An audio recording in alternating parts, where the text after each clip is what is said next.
Okay, we will go ahead and call to order the Longmont Planning and Zoning Commission meeting for April 19th, 2023. First item is the roll call. Chairman Poland. Here. Commissioner Height. Present. Commissioner Tedda. Here. Commissioner Goldberg. Here. Commissioner Flagg. Commissioner Lukacs. Commissioner Popkin. Councilmember Rodriguez. Chairman, you have a quorum. Thank you very much. Next item is communications from Planning Director Glenn Van Den Wiggen. The only thing I'd like to do is introduce our Assistant City Attorney, Patrick Tyrell, who is Jeremy, I'm sorry. I have an old friend named Patrick Tyrell, but anyhow. But he'll be joining us this evening, and I think into the future. Thank you very much, and welcome, Jeremy. Next item is public invited to be heard. This is for items that is not appearing on the public hearing items for tonight's agenda. I will remind everybody that they have 5 minutes to talk. It is a chance for you to speak your thoughts and opinions on things that you care about for Longmont. It is not a question and answer session. It is a chance for you to speak and let us know, but there will be no answers from our commission in regards to that. So at this time, we have a list of people signed up, and we will start with Mark Danielson.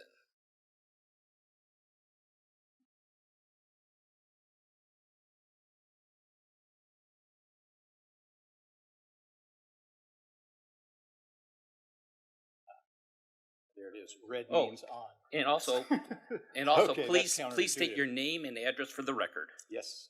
Well. Good evening, Chairman and Commissioners. My name is Mark Danielson, and I live with my wife Annie at the corner of Lincoln and Spruce, a half block east of the proposed Bond Farm development in the heart of Old Town Longmont. I'm opening for a group of speakers you will hear tonight and over the next few months. Together, we represent the neighborhoods surrounding the proposed development. Together, we are committed to fostering a safer, friendlier neighborhood, and together, we are calling on you to reject this proposal until it is brought into alignment with Longmont's growth plans as expressed in Envision Longmont, our agreed to and broadly supported comprehensive plan summarizing the intent of development, along with, of course, the municipal code, which obviously should follow and support that intent. Thank you for a few moments of your time. You may remember that this application was preceded in 2020 by a proposed development of the property which asked for approval of 46 units, which varied in size and character. If so, you may also remember the surrounding neighborhood was united in a unanimous shrug. While few neighbors, we can assume, would prefer the beautiful lot be developed at all, that proposal resonated with the neighborhood as somehow reasonable. So there was effectively zero opposition to the idea, and it passed without obstruction. In contrast, this new proposal, which wants to put over 70 three-story units on the 5-acre lot, was immediately met with unanimous outcry. The density, the traffic, the height and mass of the buildings relative to the surrounding community, everyone could see this bore no resemblance to the original proposal and was clearly misguided and irresponsible. You may be tempted to ask, isn't this just people's basic resistance to change? Isn't this just knee-jerk NIMBY? Absolutely not. Let me explain. Some of us began meeting together weekly when this was proposed. We did a quick survey and found 95% of neighbors opposed to this plan, so we circulated a petition. We, the undersigned, urge you not to recommend or approve construction of 70 three-story townhouses on the Bond family farm site. We call on you to amend the project to include no more than 46 units of 2 stories or less with 3 on-site parking spots per unit. We very quickly collected nearly 250 signatures from the immediate neighborhood, and that is the mandate of our group. Clearly, we're not afraid of change. We were and are prepared to accept responsible development. We're opposed to giving developers a blank check for irresponsible development at our expense. And we will oppose this irresponsible plan with all the strength we have. The challenge for you, of course, is balancing the short-term profit concerns of the developer alongside the long-term health of the neighborhood, balancing the broadly accepted strategy of Envision Longmont alongside the specific rules of the municipal code, balancing the desire for increased density with the rights of home-owning neighbors.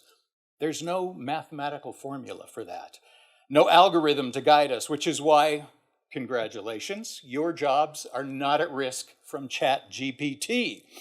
This is complex stuff and requires human wisdom and reasoned judgment. We are here, bottom line, to help you navigate that complex balancing act. And we understand clearly this is not about your preferences or ours. This is about Longmont's municipal laws, Longmont's published vision of its future, which is why we're committed along the way to offering chapter and verse from both, with the objective of coming alongside to help you do the right thing.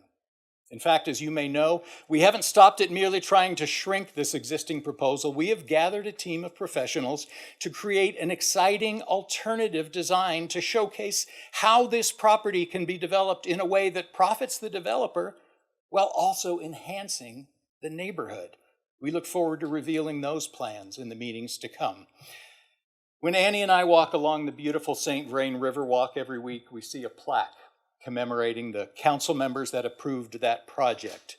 We're here to ensure that Bond Farm becomes a project that you can probably sign off on and showcase to future commissioners and staff as an example of wise and sensitive infill development. As this proposal stands today, it would be a permanent blight on the neighborhood that generations to come would shake their heads and ask, and who in the world thought this was a good idea? We can and must do better. Together we will. 46 units, Okay. 2 stories, Thank you, 3 Mr. on-site parking Thank you, spots. Mr. Danielson. Thank you for working with us. Next on the list is Cheryl Carter Pierce.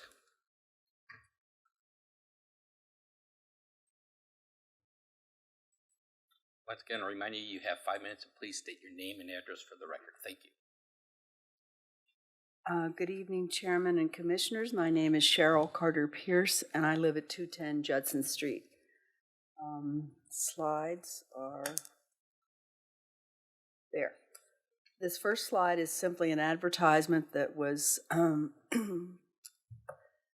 advertising the property before Mark Young bought it in 2020.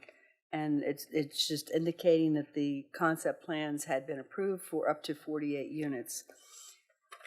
The second slide shows the previously approved concept plan, and it shows the diversity of architecture, which Mark referred to the neighborhood approving of. We have the flats in the front, which are condos essentially. We have a cluster of townhomes throughout the property, which are indicated by A, and then D would be the single-family dwellings. And at the bottom, you can notice that there is a 2-acre farm, and there is ample green space around and through the development. The previously approved plan was primarily a 2-story development. The parking structure was below grade to alleviate height concerns along Spruce Avenue. The 2-story design was far more compatible with the surrounding single-story homes. The 1-story flats were ADA accessible. There was architectural diversity. There were flats, townhomes, and single-family homes. There was extensive common area and green space, plenty of room for residents to socialize, 2 acres of community-supported agriculture, walking paths, etc. The condos and townhomes were to be between 700 and 1,800 square feet, as well as single-family homes. The price points were quite wide to appeal to a broad range of buyers, ages, and economic abilities. It also allowed for aging in place because of the 1-story design, excuse me, of the condos. Now I'm talking about the current development. Proposed development is all 3 stories above grade, They are, you can see from this slide, they're just blocks of consistent design. There is very little green space. There is only 18 feet between door to door, front door to front door. There is very limited sidewalk space, and the sidewalks appear to just dump out into the driveways or the roadways. There is inadequate green space there, as well as inadequate resident and guest parking. So by reducing the density, which we had formerly or previously accepted, it would allow for more open spaces, more parking, more sidewalks, and more walking paths. The next slide shows the monolithic design and the redundancy of architecture. This rendering is actually only showing 6 units. The proposed development is supposed to have 6 units per block. When we compare the concept plans, are the buildings compatible with the height and scale of the existing neighborhood, consisting primarily of single-story homes? Previous concept, yes. Current, no. Are the total number of housing units compatible with the existing neighborhood? Previous, yes. Current, no. Does the development have multiple diverse styles and sizes of housing reflecting the diversity of the Bond Farm neighborhood? Current, previous, yes. Current, no. Is there adequate parking within development to minimize concerns over local street parking constraints? Previous, yes. Current, no. Does it incorporate green space and common areas within the development for communal access and use? Previous, yes. Current, no. The previous, I'm missing, oh, there it is. This slide indicates the 2 stories above grade on Spruce Avenue. You can see that the parking was designed to take advantage of the site, the sloping of the site, so it would not have been visible from Spruce Avenue, as did this 2-story building, also taking advantage of the slope. The next slide, there. Thank you, Ms. Okay, Carter-Pierce. thank you. Next person is Charlie Schilling.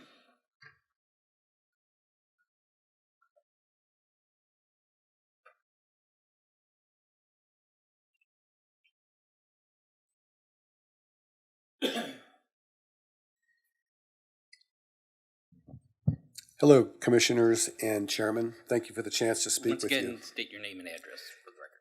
My name is Charlie Schilling. I live at 224 Francis Street. I'm part of the Bond Farm Neighborhood Group, also speaking about the Bond Farm development.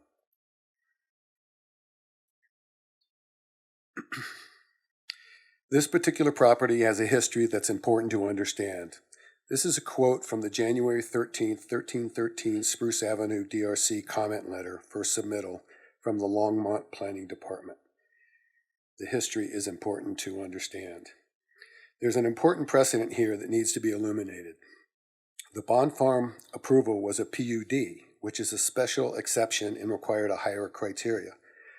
The City Council and Planning and Zoning were very enthusiastic about the previous development we just heard about on this property.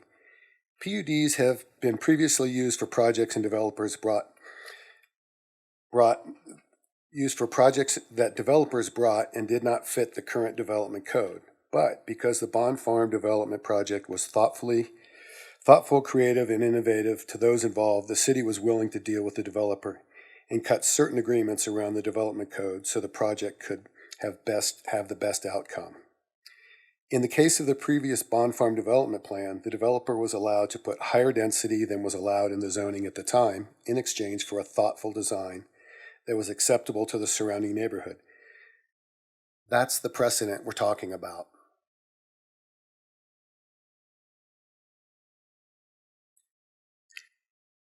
The history, precedent, and intent for this property is clear. In 2016, the city annexed the Bond Farm under a special PUD in order to bring a really good project into Longmont that was compatible with the surrounding Bond Farm neighborhood. The city loved it because it had more density than the adjacent zoning and it allowed the city to place a much-needed park in the area. The neighbors realized this was a much better option than other potential alternatives, so we embraced it as well. As the previous development plan was slowly funded and developed, Envision Longmont and rezoning came along in 2017. The city decides that south of Spruce should be RMN, partly because the Bond Farm is now allowing for high density. They went with RMN for the entire area to make it contiguous to avoid spot zoning. The previous development project couldn't make the financials work due to the developer wanting to control the commercial portion of the project, and his investors were frustrated and cut their losses and walked. Now, forward to August 2022, the new applicant, Mark Young, with APG2 Company, is trying to take advantage of the new higher zoning, which could be argued that the higher density zoning is there only because of the previous PUD for the first Bond Farm proposal, and tries to insert a much higher density concept that is not compatible with the surrounding neighborhood, without considering the history, concerns, or compatibility of the neighborhood. The new applicant is trying to erase or ignore the original PUD, so the original intent and precedent would be lost.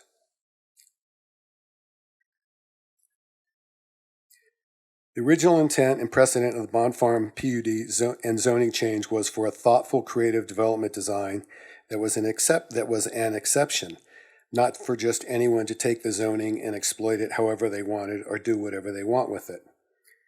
There is precedent here that needs to be recognized. Please look at how we got here.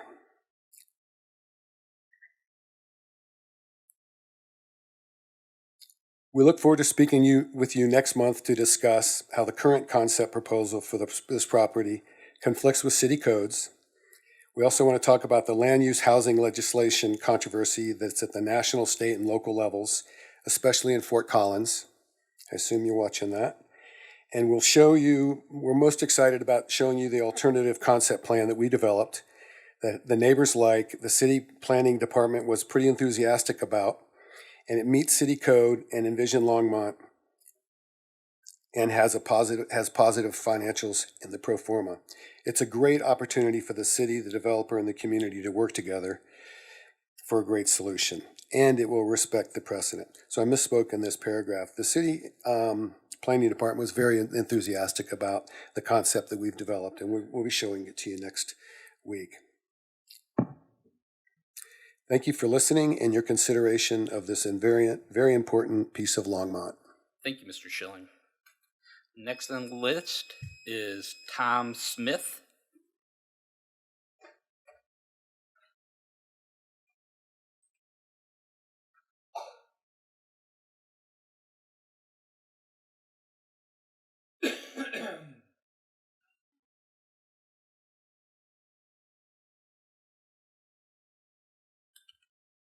Good evening, Mr. Chairman, Commissioners. My name's Tom Smith. I live at 1049 Champion Circle. I'm here with some of my fellow neighbors to talk about some concerns that precede our issues with proposed development. Jane is passing around a set of slides that we don't anticipate going over. We have some concerns. Those are there for partly as background for you. I need to find our presentation, and I'll be billing Bond Farm for this time.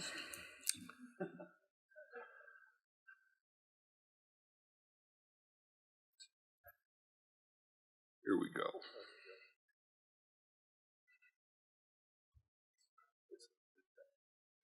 Right here.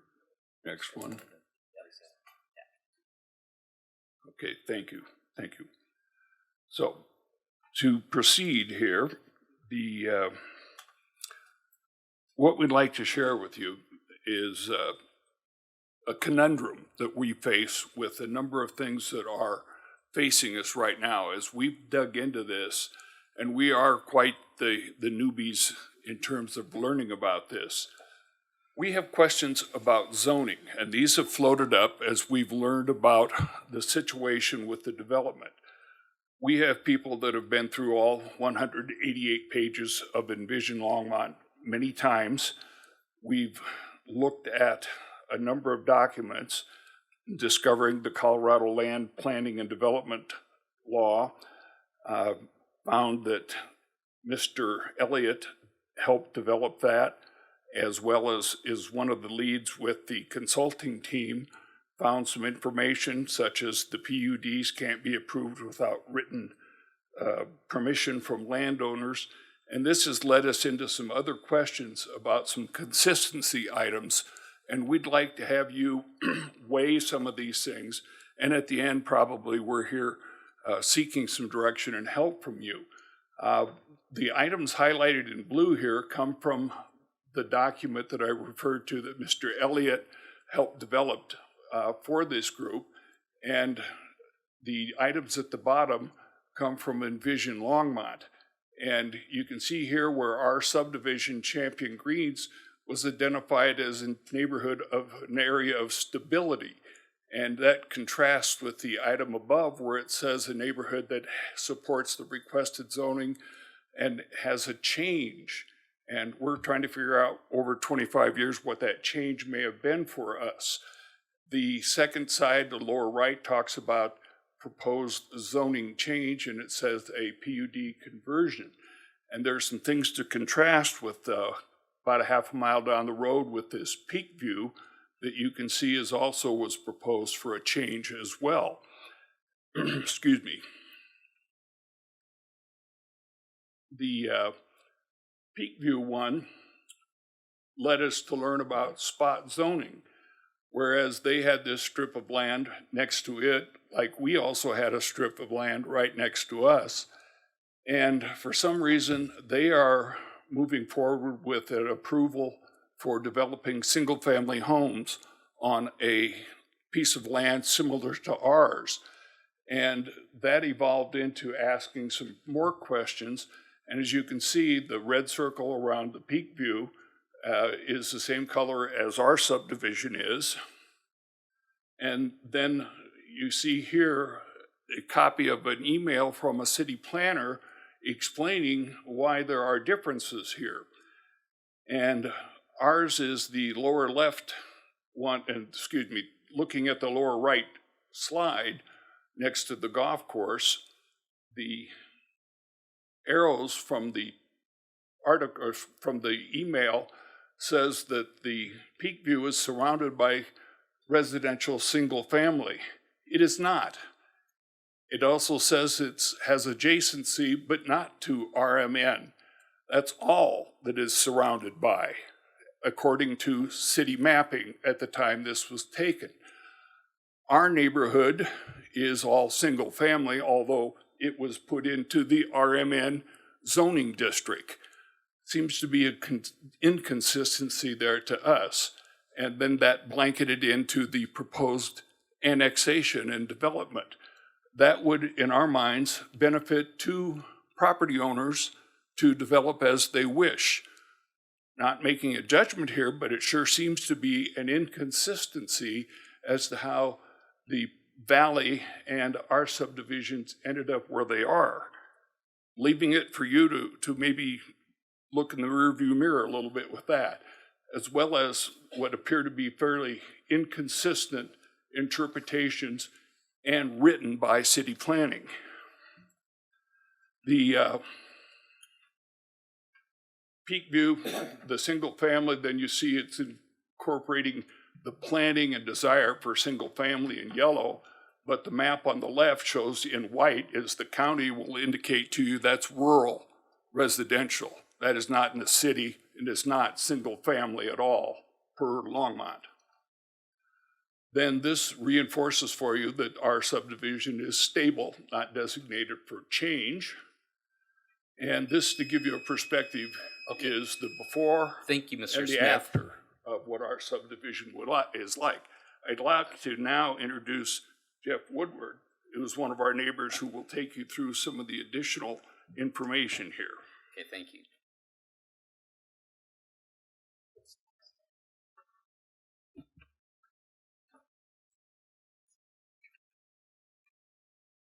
Hello. Good evening. My name is Jeff Woodward. I live at 1057 Champion Circle. In fact, that is my house there on the left. This is how the house or the neighborhood looks right now. You can see those trees in the back. Those trees did not exist when Champion Greens was built. At that time, we had an unobstructed view of the Front Range. The property owner of that parcel behind us let it go feral, and it has become a de facto wildlife sanctuary. I've got video of deer, bear, cougar, you name it, fox coming through there. Anyway, so that's what it looks like now. And this is what it would look like if the proposed development takes place. It would eliminate any views for us, and we would have people looking into our backyards. So one of the things that Tom had mentioned was the topic of PUDs. Now, I looked at my covenants for my property, and as well as the incorporation documents for the homeowners association. Both those documents, in several places, mention that it is a planned development. And if it is true that a planned development cannot be rezoned without the permission of the property owners, then something went awry, because I was never given any notice, nor were any of my neighbors given any notice to sign off on. So I think that is something that is worth your consideration and investigation. This is a slide that talks about something out of the Longmont's municipal code, and it talks about adverse impact. And we believe that allowing the construction of this type of building behind our property would create an adverse impact as defined in the Longmont municipal code. And it's also in opposition to the purpose and intent of the land development code, and as was put into the Envision Longmont. It talks about the, as I read the code and the Envision Longmont aspirations, you want to sort of have a transition between what is there, and you want to keep things sort of in scale. At least that's my reading of the code and that. This type of development next to this doesn't seem like it matches scale, doesn't seem like it is any sort of a transition. The other thing about this neighborhood that you should take a look at, if you want to do a Google Earth search, if you look for a 1 mile radius around this property, immediately to the west of this property is property that is in the Boulder open space area. It will be there in perpetuity. Immediately to the south is the St. Vrain corridor. The St. Vrain River is within 700 feet of this property. Within a mile radius of this property, it is only single-family homes. This is at the very western edge of Longmont. It would really look like a pimple on your forehead when you look at it in relation to everything that's around it. It is out of character with the surrounding open space. It's out of character with the surrounding neighborhoods. To the south are the ponds you get that are there. So we believe, that this type of development is not appropriate in this particular area. It doesn't match up with the purpose and intent of the code. And let's get down a few more things. When you look at Boulder County's description of the property, it also shows that property that is immediately to the west of us is part of the Champion Greens subdivision. And that was the original intent at one time. as I understand it. And I'd like to introduce Mr. David Ray. David Ray, please.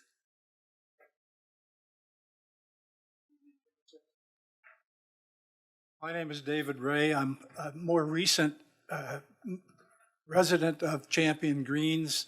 That's within the last few months. My major concern, quite frankly, is the proposed plan to change the nature of the surrounding properties. Can you please give your name and address for the record? Oh, I please? thought I did. I'm sorry. My name is David Ray. My address is 1023 Champion Circle, and that is in Champion Greens. Hence, I'm here.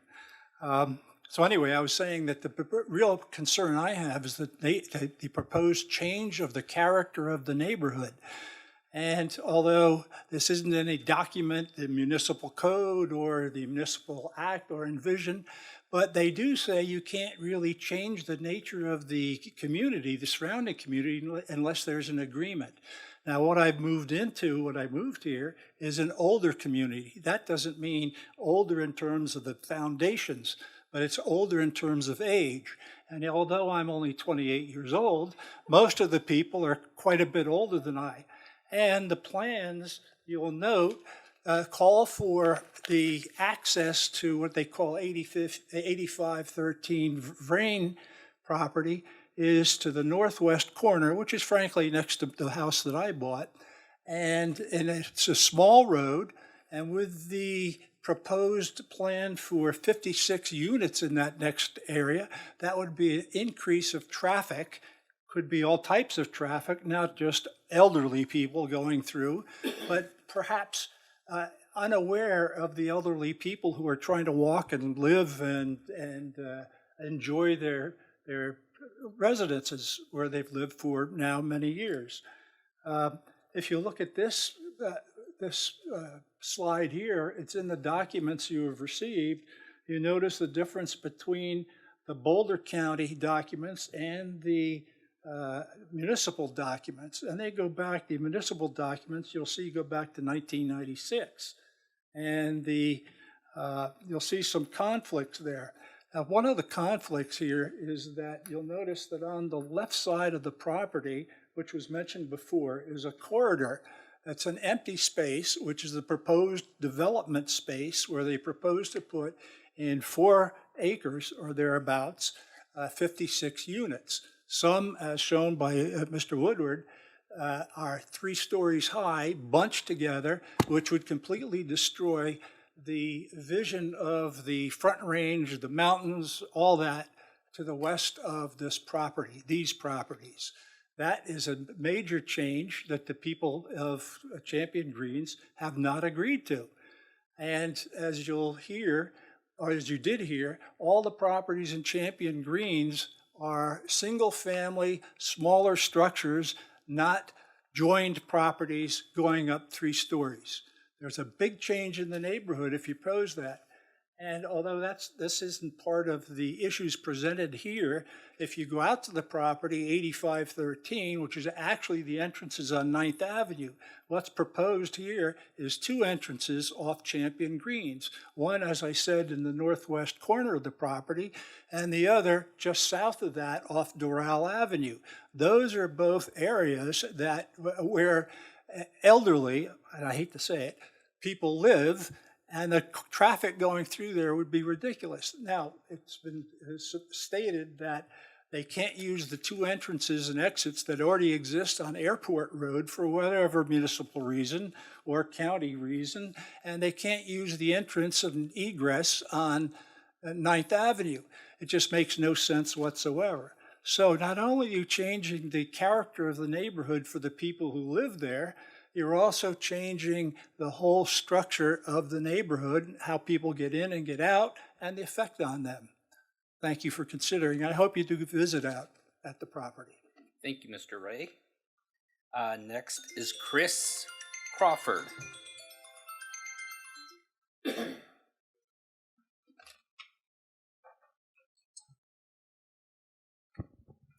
Hi there, Chris Crawford, 914 Champion Circle. I'm one of the contingent from Champion Circle here this evening.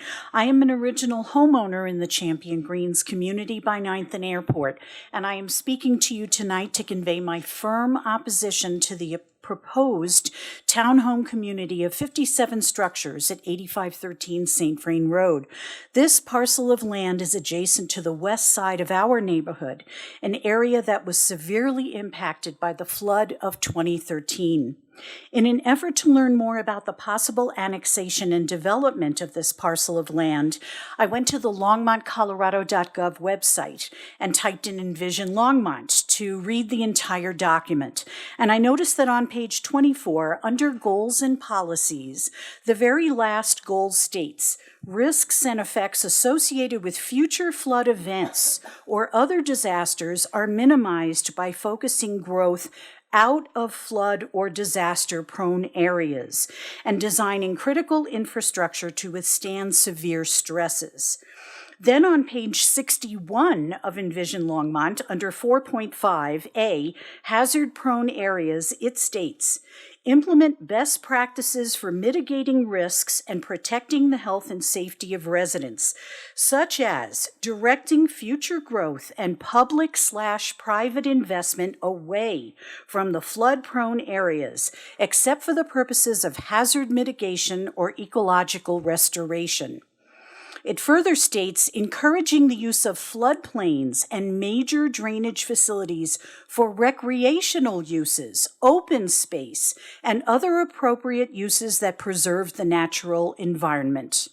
Further down on page 61, under 4.5C, Infrastructure and Facilities, there's a third section that states, develop mitigation strategies, redundancies, and backup systems, or consider relocation of city infrastructure and facilities located in the 100-year floodplain or in other areas prone to natural or geological hazards. Where relocation is not feasible, upgrade existing infrastructure and build new infrastructure to be able to withstand a greater degree of stress or damage from natural disasters. So it appears to me that the city has not only used taxpayer funds to build city infrastructure and facilities, but the city would again use taxpayer funds to relocate city infrastructure and facilities away from a previously flooded site.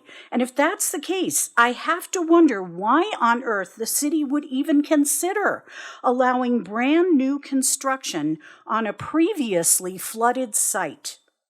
It is my sincere hope that this pivotal issue of whether or not the city should even consider annexing a previously flooded parcel of land will be carefully deliberated prior to making this very important decision. Thank you so much for your time and attention to this matter. Thank you, Ms. Crawford. That is it for the list of people who had signed up to speak. If there's somebody else who would like to speak on an item that is not on the agenda today, who has not already spoken, I invite you up to speak. You do get your 5 minutes. And seeing nobody move forward, I will go ahead and close the public invited to be heard. The next item is approval of the minutes for the February 15th, 2023 meeting. Are there any comments, motions? Commissioner Goldberg. Yeah, thanks, Chairman. I move to approve the February minutes. Okay, we have one person for approval. Is there a second? Commissioner Teta. Oh, wait. Okay. Second. Okay. We have a motion and a second. Any discussion? If not, Jane, let's go ahead and take a vote. Commissioner Height? Commissioner Teta? Commissioner Goldberg? Yes. Chairman Poland? Yes. Commissioner Flake? Yes. Commissioner Lukacs? Aye. Commissioner Popkin? Aye. Chairman, that passes 6 approvals and 1 abstention. Thank you very much.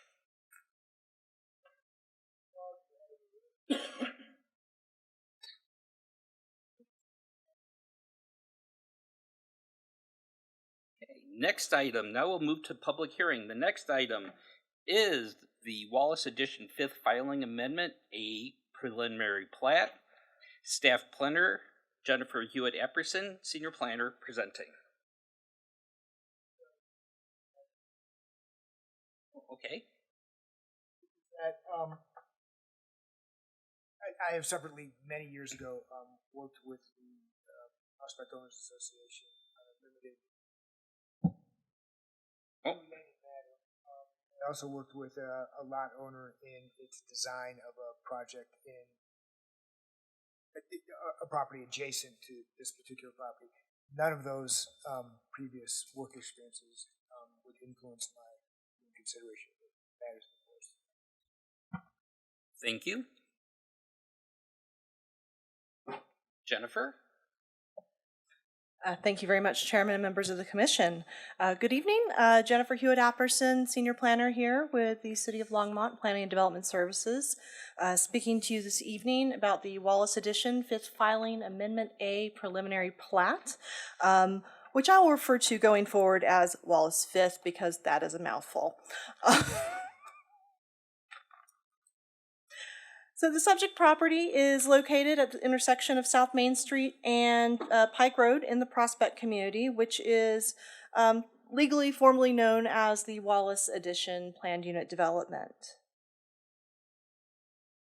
So the Wallace 5th consists of 1.123 acres in the Wallace Edition Planned Unit Development, which is more commonly known as Prospect.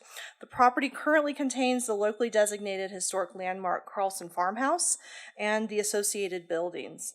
The applicant proposes to subdivide its property into 6 parcels and related outlots, rights-of-way, and easements. One of the lots would contain the farmhouse and associated buildings, and the other 5 would be developed with single-family homes. So the Land Development Code requires that any proposed subdivision with 4 or more lots be first processed as a preliminary plat, which requires a public hearing before and approval of the Planning and Zoning Commission. It's important to note also in projects such as this that the final plat and various public improvement plans may be reviewed concurrently as the preliminary plat is moving forward through the public hearing process. So we are running those processes concurrently at this point. So as noted previously, the subject property is located within the Wallace Edition Planned Unit Development, also known as Prospect. This is an 84-acre master plan new urbanist community that was originally approved in 1995 and planned by the noted firm of Dwani Plater-Zyberk. The PUD has specific processes that are intended to provide flexibility as the project is built out. Particularly, there's an overall development plan for the community that guides future development and functions as a preliminary development plan that you would see for other planned unit developments that might come before you. As properties are planned for this development, a final development plan is prepared for that phase. These FDPs are effectively zoning documents for the subject phase. So the PUD was written in such a way that these FDPs are approved administratively by Planning and Development Services staff. Permissible uses and building types are reviewed at this stage. And once an FDP is approved, the development will then proceed through the standard preliminary plat process as defined by the Longmont Land Development Code, as well as any other subsequently required review processes. I give you this kind of summary because Prospect is a fairly unique community within Longmont, and its rules of play are quite a bit different than you would normally see for other properties and other subdivisions and developments in the community. So just taking you through the process to date for this particular phase of Wallace 5th. The Wallace 5th has followed the process just described. In addition, this project has gone through review by the Longmont Historic Preservation Commission. The proposed development plan was approved on September 30th, 2021 through the 5th filing Final Development Plan Amendment B, which is included with your packet. This amendment permits development of 5 single-family homes, plus relocation of the locally designated historic landmark farm buildings to the easternmost lot of this preliminary plat. the Carlson farmhouse would remain in its current location on what would be Lot 6 under the proposed preliminary plat. So as part of the FDP amendment process, so this particular parcel is has the other kind of regulatory wrinkle in that the original farmhouse is a locally designated historic landmark. So Historic Preservation Commission has reviewed this project a couple of times prior to this particular public hearing. So as part of this FDP amendment process, a certificate of appropriateness was approved by the Historic Preservation Commission in April 2021. This would permit relocation of the historic farm outbuildings to the proposed Lot 6. So basically, it was a building relocation plan for the outbuildings. Again, the existing farmhouse would stay in its proposed location. This approval was conditioned on receiving a second certificate of appropriateness that included design guidelines and specified that the relocated buildings be moved as close as possible to the original layout on the larger property. The required second certificate of appropriateness was approved by the Historic Preservation Commission at their September 2022 meeting. The Commission also recommended at that time that the City Council approve an amendment to the historic landmark status for this property, really to clarify and specify that the historic landmark designation was specific to the structures rather than to the larger 1.123 acre property. The City Council approved this amendment on October 25th, 2022, and these documents are included as part of your packet for this item as well. So currently before this commission is the preliminary plat for the Wallace Fifth, and additionally, as I noted, staff is also working with the applicant and reviewing a final plat and public improvement plans for this particular property. So, the preliminary plat is probably not as easy to see as we would like, but it is included with your package. So the preliminary plat depicts the proposed lot lines, right-of-way, and easements overlaid on the existing conditions of the Wallace Fifth. This is included as attachment 4 in your packet. The proposed plat consists of 5 lots that are approximately 4,500 square feet each. So you will see, let's see, where's my mouse? 1, 2, 3, 4, and 5. And lot 6, which is approximately 16,500 and change square feet, or just under 0.4 acres. So this larger parcel, you can see the footprint of the original farmhouse, which would remain in place. This larger parcel will contain this farmhouse, and the associated outbuildings that are depicted here would then be relocated as per the relocation plan in the 2021 Certificate of Appropriateness included in your package. Access would be provided via a private alley that would be basically built to public alley specifications. So the alley is roughly here. It would connect through an additional alley through to Satisfaction Circle, which is part of the Wallace Edition 4th filing. The applicant will describe in his presentation how he's been coordinating with the team developing the 4th filing regarding access and some other infrastructure issues. Again, this is this is a fairly complex project in terms of the overall planned unit development. And there's a lot of coordination that happens between the various filings to ensure that the intent and purpose and guidance of the overall development plan is being satisfied. So with that, staff does recommend approval of the Wallace Edition 5th filing, Amendment A, subject to the following condition. Approval of the drainage report for the final plat is contingent upon 4th filing replat providing an adequate plan for water quality treatment. Basically, these two are going to be sharing some infrastructure, and the Wallace 4th filing is starting to work its way through the final plat, site plan, public improvement plan process as well. So they're running more or less parallel, and there's quite a bit of coordination that's going on between those applicants. So with that, I am going to turn it over to Jack Bestall, who is the applicant for this particular project. And let me see if I can get him to full screen.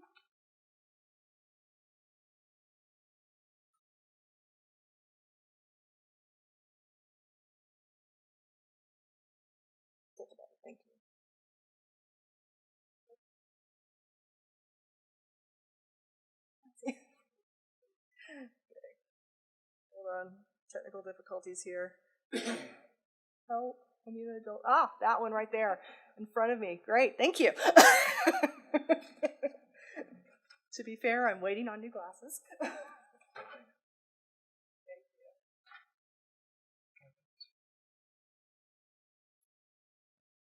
Good evening. I'm Jack Bestall, Bestall Collaborative. I have the good fortune of working on this project and representing the owners of the property. It's been a... Pardon me, can you just give the address of your business just for the I public can. record? P.O. Box 2223 Evergreen, 80437. I have an office also on at 2nd and Main, but if you look me up on the state register, you'll see P.O. Box 2223 Evergreen. Okay, thank you. Let's see. So we'll walk through this if we can and take a peek at what you'll be hopefully approving this evening in terms of the preliminary plat. Let's see if we can do this. This is a concept sketch which really kind of maybe shows a little bit more carefully or easily for your view how the property is put together. You can see this is the 4th filing to the south. This is the 5th filing, the 1.123. This is the alley that Jennifer referred to, and this connects to Satisfaction Circle, which is the roadway right here to the south. Of course, Pike's on the north and Main Street 287 is on the east. This is the existing sidewalk, existing trees, existing Carlston farmhouse, and the historic buildings that would be moved to the lot 6, and then you can see the 5 lots to the west, which would front towards Pike in a traditional neighborhood type of setting, and back to the alley. We've worked with the 4th filing property owners, and we also we don't share, but we have the same civil engineer. The easiest way to coordinate it, storm, water, sewer, and so forth. Coming back to the first slide, I really liked what Carlson, this was here before. The house was actually built before Carlson bought this property, all of Prospect, and he used it really as what he called the home place. Because the reason it's historic really is not the building, although it's a nice house, it's the fact that he probably was the largest agricultural landowner in the Boulder County, moving here from Scandinavia. And then he would come home to this after he worked all day visiting all of his other properties. And it's an interesting history.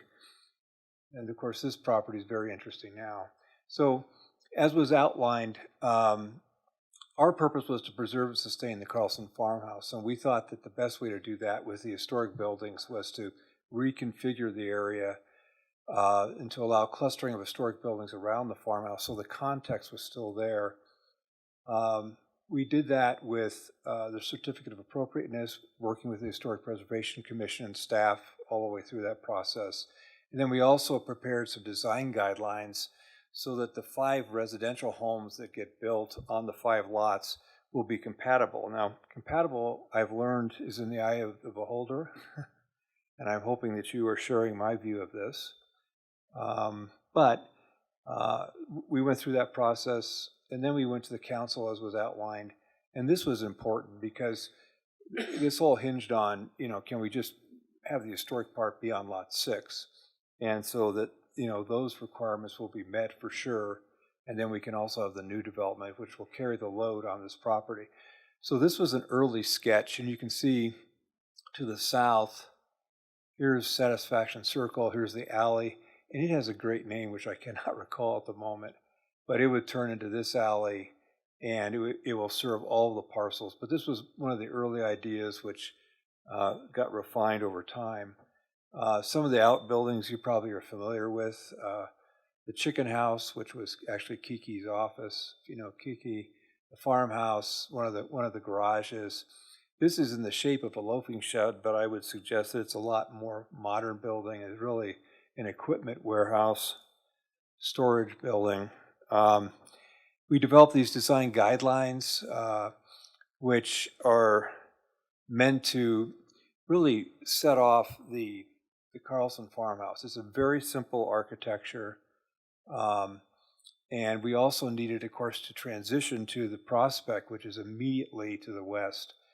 And some of this house now, I believe, is yellow. I'm trying to remember. It's a very bright color now. It's changed over the last year. And that's fine. That's what Prospect's all about. This is the barn that will be moved over. And the Historic Preservation Commission insisted that they be moved in their orientation. Having done a lot of historic work, that's tradition, it's protocol, and that's one thing we talked a lot about with them and how to do it. This is really the exemplar for the house. It's a classic revival house. This is a very fine one, but that's what we're looking at when we look at the Carlson. So we developed guidelines for traditional compatible styles. What we're talking about here is scale, texture, materials, but they don't have to be classic revival. So in this case, for example, national style or bungalow would be appropriate. These are traditional, but they're compatible. Colonial revival, craftsman. We reviewed these with the Historic Preservation Commission. We also met with Prospect Design Review Committee. We're not under their authority, but it's a great working group, good resource. And frankly, they felt that we kind of had thread the needle with this framework for design later on. Derivative styles might be modern farmhouse, see the modern farmhouse on the left, for example, reflecting the barn, modern craftsman. You can see this modern salt box, which is much like the barn, and other styles that are very similar. These are really derivative styles, but they're more contemporary in some cases, but they're compatible. We talked earlier about how do we work with the fourth filing. Here's Satisfaction Circle, and if anybody can read that, I'd love to know the name again. Here's the alley coming up on the west. We have Main on the east, and then north of these words, of course, is Pike, and this is the fifth filing where we're operating. So the axis would be off Satisfaction Circle. This is not probably their latest plan, but it's one that I had in my file where we were working through some of these access points. So I don't want to represent it as being the final plan that they have. But all of the infrastructure, water, sewer, storm, drainage, rain garden, water quality, access points, all is similar. And I'd be glad to answer questions on that when we're there. And so this is how that aligns, and you can see the alley here. And this is also, this currently is the access to the house and Prospect to the west. It could be access to this house, but this also could be access from the alley. And then you can see also how this works with the buildings being moved to the east, all on lot 6.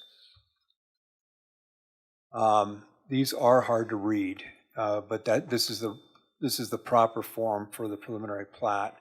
And what it's showing is how this might, in fact, be developed over time. So I'm happy to answer any questions. Thanks for your patience as I move through that. Thank you, Mr. Bestel. This is a public hearing item, which means we do open up for public invited to be heard. That is a chance for the public to make comments regarding this agenda item. Jane is getting the sign-up sheet.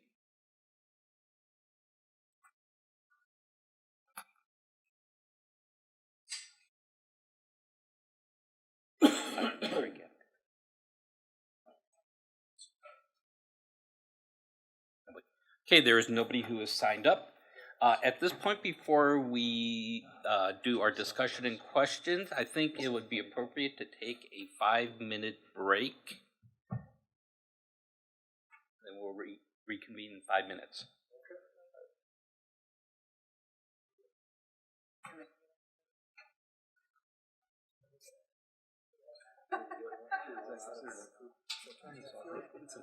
Look at this.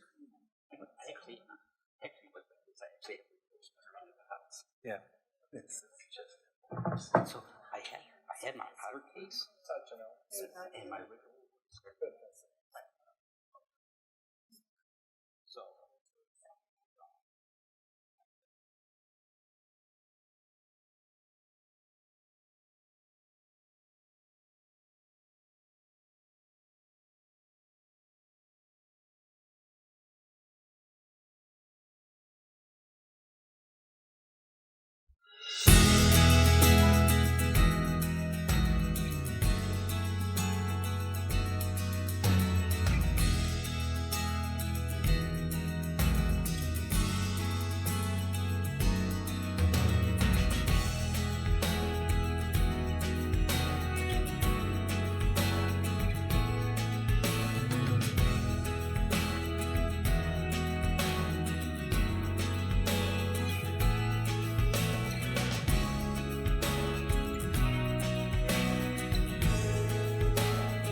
That's cool.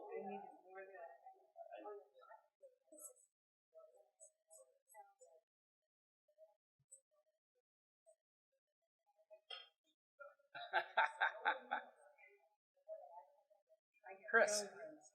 Chris. Chris.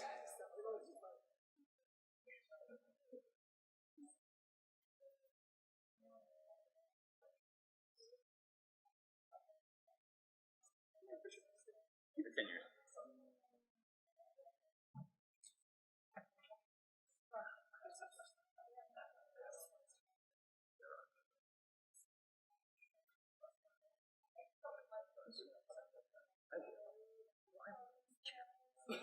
Please.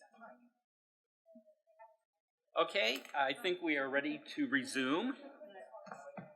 Yes. Okay.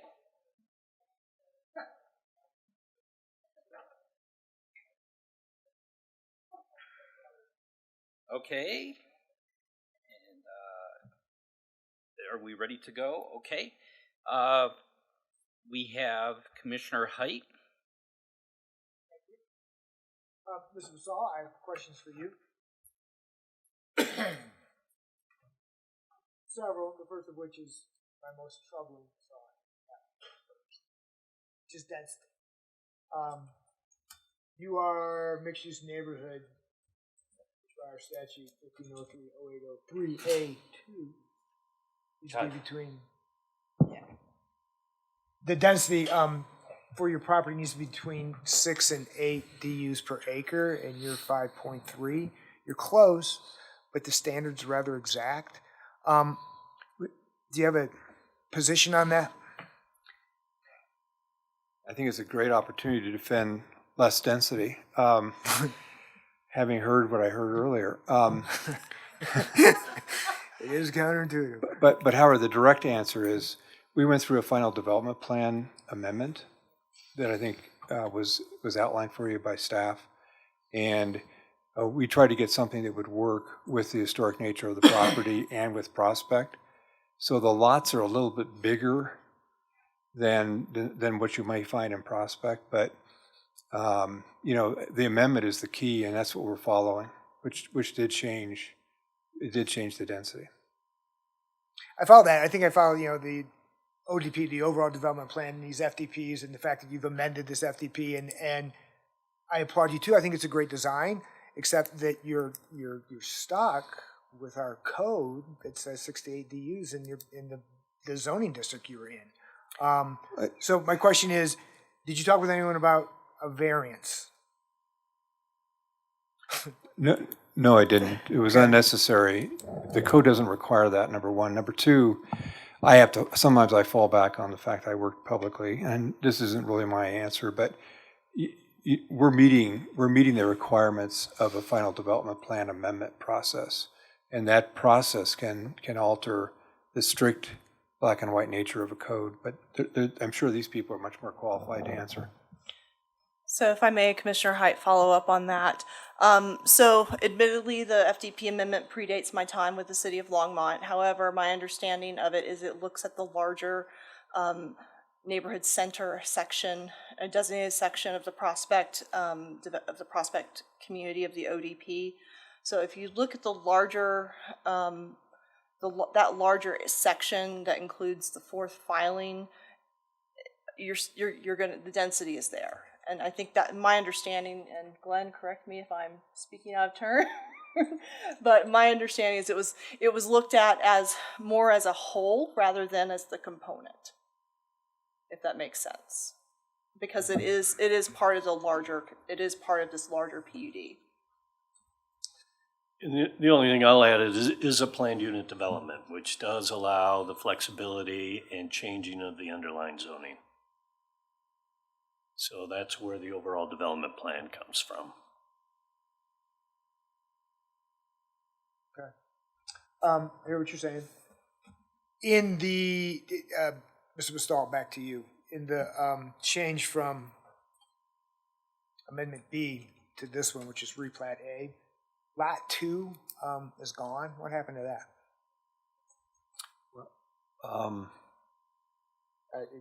Interesting. 8 and 7 or something like that in our development.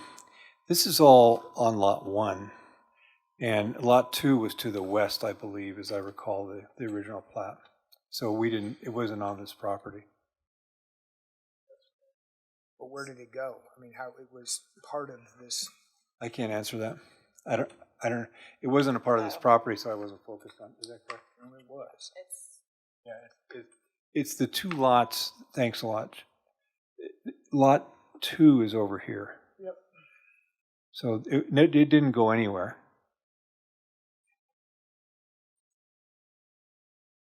It's not included in your acreage determination. It's not. No, it's not Included as part of your development No, plan at all. no. Unless it was by accident, but we certainly didn't want to. It's not part of this particular plat, so. It's owned by another party, and there's a house built on it. It is? Okay. That answers where it went. And I'm not even sure it's relevant to this, but it was raised. The HOA coordination, you're going to create a homeowners association for this Wallace 5. Is there a plan to make it part of the larger community, or is it going to stand alone, or are there plans in that regard? Yeah, our intent is to look at an HOA that would be independent and it wouldn't be a part of Prospect. Would not be. That's right. Would not be. And coordination with Wallace 4 is just going to be contractual and not part of a homeowner association, the ingress, egress, the shared driveways. That's correct. The way we've organized this is that it works relatively well in that regard. You can see here that it's a clean break. You know, our property boundary is right here, and there's access here, which will be, the city will make sure that the plat allows the access to this property. This is already a dedicated alley here. These will be dedicated. So we also have water and sewer. They're not shared. All these are under the city's authority. actually about Katie Circle. That's what it's called. Katie Lane was a private. Christie Circle. Christie Circle. Court. I thought that was Court. private. I mean, that's.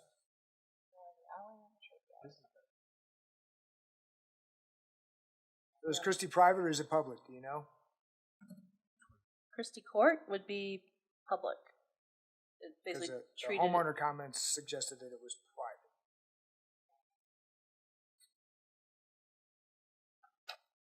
And your south alleyway is going to be private?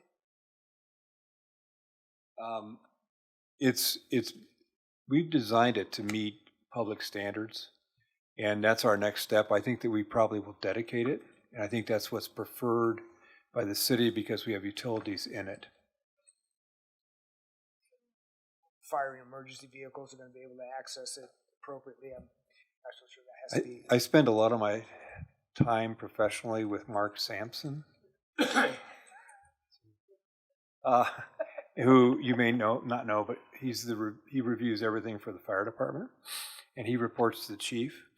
And so you better believe this has excellent emergency access for all first responders, second and third responders. And I'm making a little bit light of it, but we take it seriously.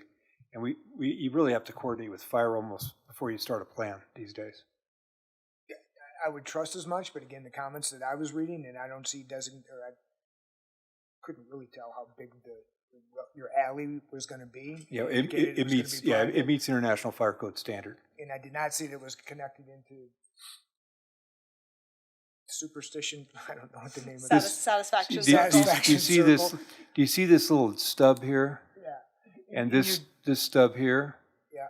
And then this is Satisfaction Circle right here. So that's where they tie. And then it ties again off the existing alley right here. And he's happy with that. They'll all have fire suppression. They'll all have fire suppression systems as well.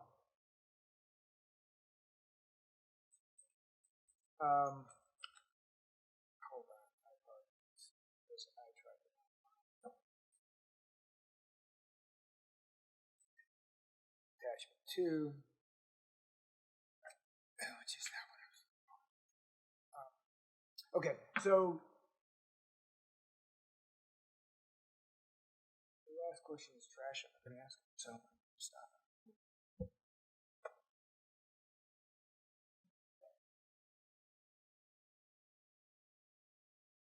Gotta turn on my mic. Commissioner Popkin? Thank you, Commissioner Pullen. Thanks for the proposal. I had a couple clarifying questions just to start us off. First of all, I was just curious if you could elaborate what those smaller structures are on the site plan here. These here? Yes, correct. Those would be alley-served garages. So, you're entering from the back to a garage. This is just one configuration, but this is a possible. Thank you. Are those at any point considered to be converted into like accessory dwelling units or other type of like ADU type structures? I believe the city allows that. Got it. So that would be at the property owner's choice. That's exactly right. Thank you. We already clarified. I just want to confirm on the record that the proposed plan is in fact connecting to Satisfaction Circle, right? That's what those two extensions are. Right. Let me go back. And I'm sorry we don't show the plan up here, but this is the property right here where the alley runs. And these are those stubs I was mentioning out to Satisfaction Circle. And so for lack of a better analogy, those are two Lego pieces that would fit together. Quite well. Thank you. Pete and I have worked on this quite a while. Noted. Can you explain, then I'm curious, because that's intended to be a fairly substantial kind of street and connectivity there. I'm just curious if you could elaborate on your consideration for connecting this site plan to the public alley that's just west of the 4th and 5th filings. Like, why is that necessary? There's a couple reasons. Refuse starts to become the priority here. Can you pick up garbage? And so they want an easy access for all the garbage. It also creates another access point because there's already a driveway to a garage on lot 2, and this is already there, so this needs to extend. So it just made sense. I considered it like an emergency gated access or something that would be less accessible, but I think it's just good to have circulation all the way through and have that ease of access. Yeah, that's interesting. Can you just to clarify, the emergency gating you're proposing is kind of in that eastern part of that intersection there? Yeah, I considered it, but we're not doing it. Okay, so that would be an open access point. Yeah, I was just responding. Yeah, that was other information. No, that's helpful to know. And just to clarify, you're indicating that to allow for garbage and recycling pickup, that public alleyway access is necessary, even with the two access points already connecting to the proposed Satisfaction Circle extension? Yes. I mean, yes, by all accounts from Public Works, by police, by the fire, and we don't mind it at all. So we just thought, let's just make it all connect. Thank you. And just for planning staff, just wanted to confirm that that's accurate? That is my understanding. And we have Public Works staff here as well. If I think I'm getting the thumbs up, that is accurate. Great, thank you. Changing topics here, building on Commissioner Height's line of questioning, I was just curious, to what extent did you consider higher density, like multifamily units on this instead of single family? The prior plan allowed mixed use within buildings even, and zero lot lines. We still have the zero lot lines, but you could have seen, attached townhomes, commercial on the ground floors.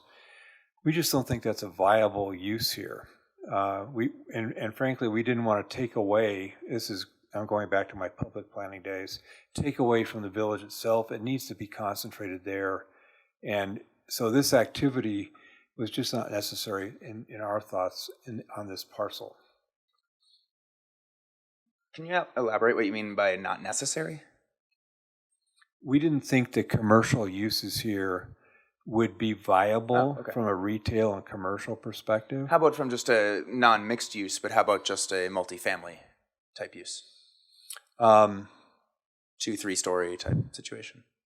Like stack flats or Yeah. something like that. Yeah, we really didn't consider that because we didn't think it was that compatible on the edge here next to the farmhouse. And also to the west, where there's single family detached. So as you got away farther from the village core, we thought it made sense to address the street with walk-up stoops maybe and porches, the street being piked to the north, and to really kind of complete this appearance, knowing that this is the jewel on the corner, and the more we offset that with just porches, and then it has its porch, we thought it would really create good continuity. And the more we would add any commercial back to that, would take away from the livability of the square footages in the homes themselves.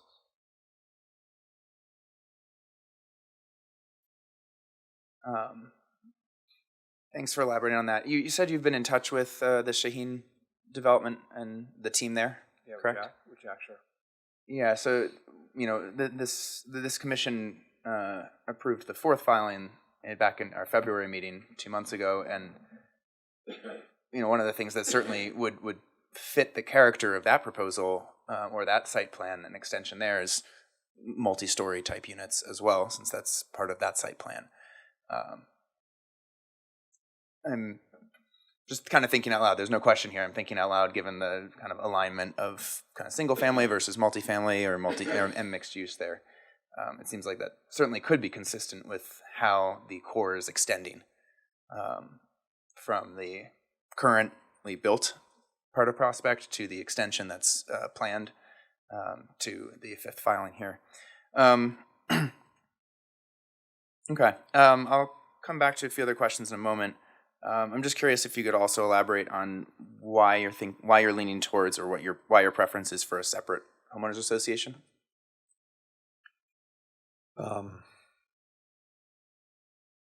There's a lot of reasons. I'm trying to think. Number one, it's a very small area. There's not a lot to take care of.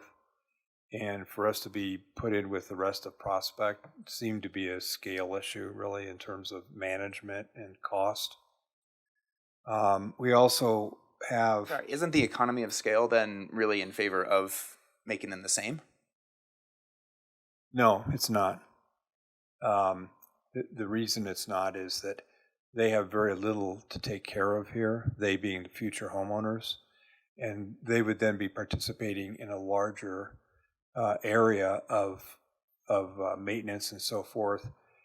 So it doesn't, from a proportional perspective, they'll have very little to take care of.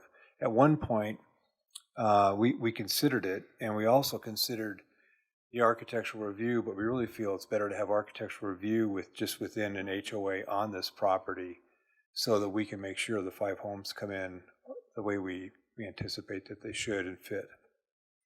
All right, thank you. Question for planning staff. Am I correct in assuming that the rest of the PUD, the first, second, third, fourth filings for the Wallace are all under the same homeowners association? Do we know that? I don't know that for certain, but that is my understanding that there is a larger property owners association. Jack, do you have better information on that? I'm really not sure of the fourth. Okay. I know that was a discussion that they had. I think it is, but I'm not sure. I'm getting a nod of a yes from the back that they are one. Thank you. All right. I'll pause my questioning for now. Thank you. Thank you, Commissioner Popkin. I do have a couple clarifying questions, and this is in regard to the units per acre and the PDU. So it is then the understanding that because it's a PDU, they don't have to apply for a variance for the reduction, correct? Correct. Okay, and I'm just going to give this as my thought. Has anybody, Jennifer, has anybody done a calculation for the 5 houses on the acreage they're at? What that comes out to, how many houses per acre? Because we kind of put the onus on them that you have to have the historical farm, you have to move the buildings to it, and it's kind of taking up a large portion just for the barns and everything else, I'm looking at my quick calculations tells me that the 5 houses are on about 0.6 acres, 0.7 acres, and I'm thinking my quick math says that that does come in over 6 houses per acre then. Not to kind of, but that's my feeling of, I feel good then about approving it. So we did not run the calculation for the 5 houses alone simply because we have to look at gross density. However, I would say that you're correct that each of the lots, the new single family lots that would not contain the farmhouse are roughly 4,500 square feet, which comes out to 9-ish units per acre. Okay. Just doing my quick and dirty 43,560 square feet per acre. So, so it would come in not including the alley or any common space. It would come in between 9 and 10. Very good. Mr. Bestall, I have a quick question for you. Notice that, and I know you said it was conceptual, you showed that 4 out of the 5 houses have garages in the back. So basically the garages are going to be an option. Basically you can or don't have to put one. I haven't thought of that. I think people will want garages, but yeah, there's not a requirement for a garage. Okay. Yeah. And I wanted to show the side one here just because that it could happen. These are ganged. In other words, there's side by sides here, which we think makes some sense, and it creates more open space in the backyards and so forth. But this is just one configuration that it could go. Okay. Thank you. Okay, I believe it's Commissioner Lukash. Thank you, Chair. I have a couple of questions for staff. I noticed in one of the documents that there was a neighborhood input notification meeting. There's dates for when the sign was posted and mailed. But I am waiting on your glasses as well. I couldn't see the list of people that it was mailed to, and usually we get that and photos of the postings and all that. Am I missing it? That would have been an oversight on my part. I do apologize for not including that.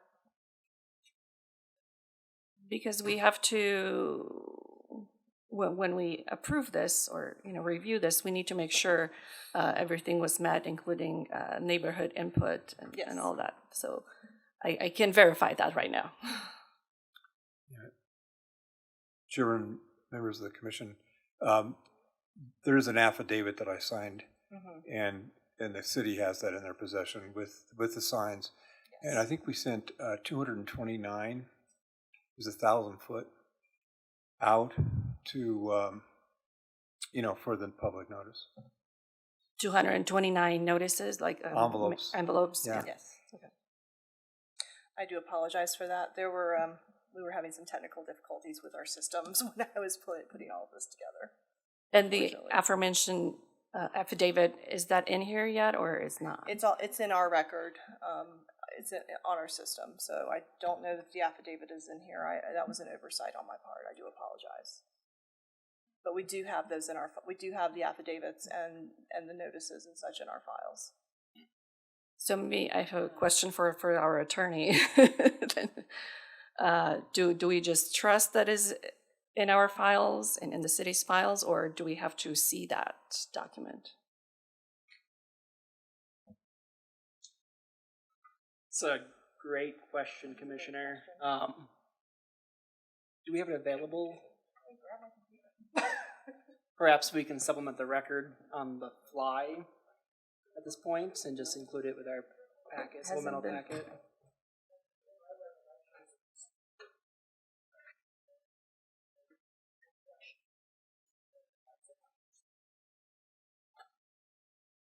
Okay. We can question that.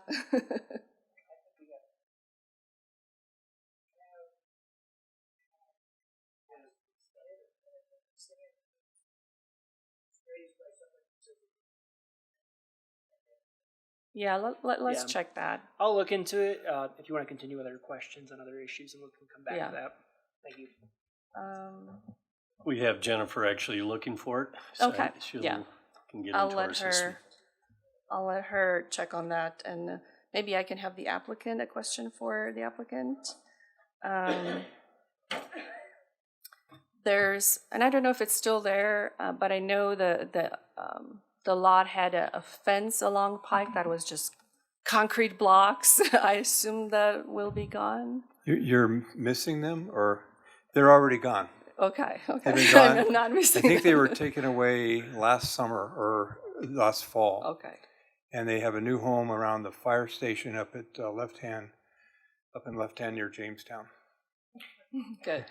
Yeah, it was an eyesore. We bought it that way, and it's amazing what they were trying to do with those things, but it was totally, it was goofy. I drove by there tonight. It just looks great, just cleaned out. Okay. Yeah. And the historic home, will it be a living home? People will live there, or will it be like an open house, like we have other historic It'll be houses? a private residence. A private I residence. beg your pardon, Mr. Chairman, sorry. Okay. Okay. That is all for now. Thank you.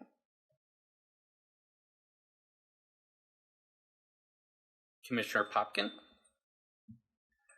Thank you, Commissioner Poland. A couple questions for the applicant. So sorry to make you get up again. Get your steps in today. The first review criteria for the commission here is that the application is consistent with the comprehensive plan and the purpose of the code and zoning district, and ... How does this proposal promote a more sustainable and resilient Longmont, as is the central vision of Envision Longmont, which is our comprehensive plan? I think that fundamentally, sustainability takes many forms. We can talk about energy, we can talk about natural resources. In this case, we're talking about heritage. And this was a local landmark that was important. The survey was done, which defined what was the important aspects of it. And we're carrying that on. In fact, we're protecting it and creating a better context and doing things like cleaning up the area, so that I think that would be the primary sustainability element. Can you elaborate on any other sustainability considerations for design for the new structures that you're building, other than the ones that are being relocated? Well, I think I don't want to presuppose designs that aren't done already. But, certainly the world is turning to electric, all electric. Some of us are concerned about that. We're not sure that heat pumps are ready to perform at a level to keep us warm. But, all electric is something that I'm sure the city's looking for. We've participated pretty heavily on the zero carbon footprint goal that the city has in 2030. And I think you'll see the same thing in these homes when they're under design, and we'll be looking for that as they come through the design process that we'll have. Are you referring to like the efficiency of design, the materials used? Right. Okay. I'd also love, this is part of or adjacent to two other filings two other plans in the Prospect Newtown neighborhood. Can you elaborate on how this proposal aligns with new urbanism principles, which would be consistent with other parts of the Prospect neighborhood? Several. I mentioned them earlier. The T&D aspects would be they face the street. There's porches. They're walkable. They are. There's a variation in side yard setback, which is also kind of a hallmark of T&D development. Specifically, I like to look at Kohler, Wisconsin, the company town that had a variation of size of building, lot, and setback. They're alley served. So those are the ones I think that would be most.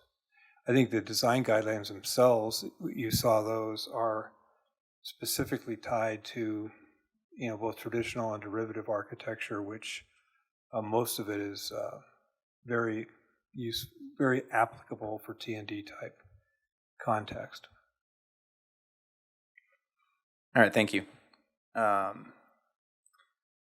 you familiar with Longmont's beneficial building electrification plan?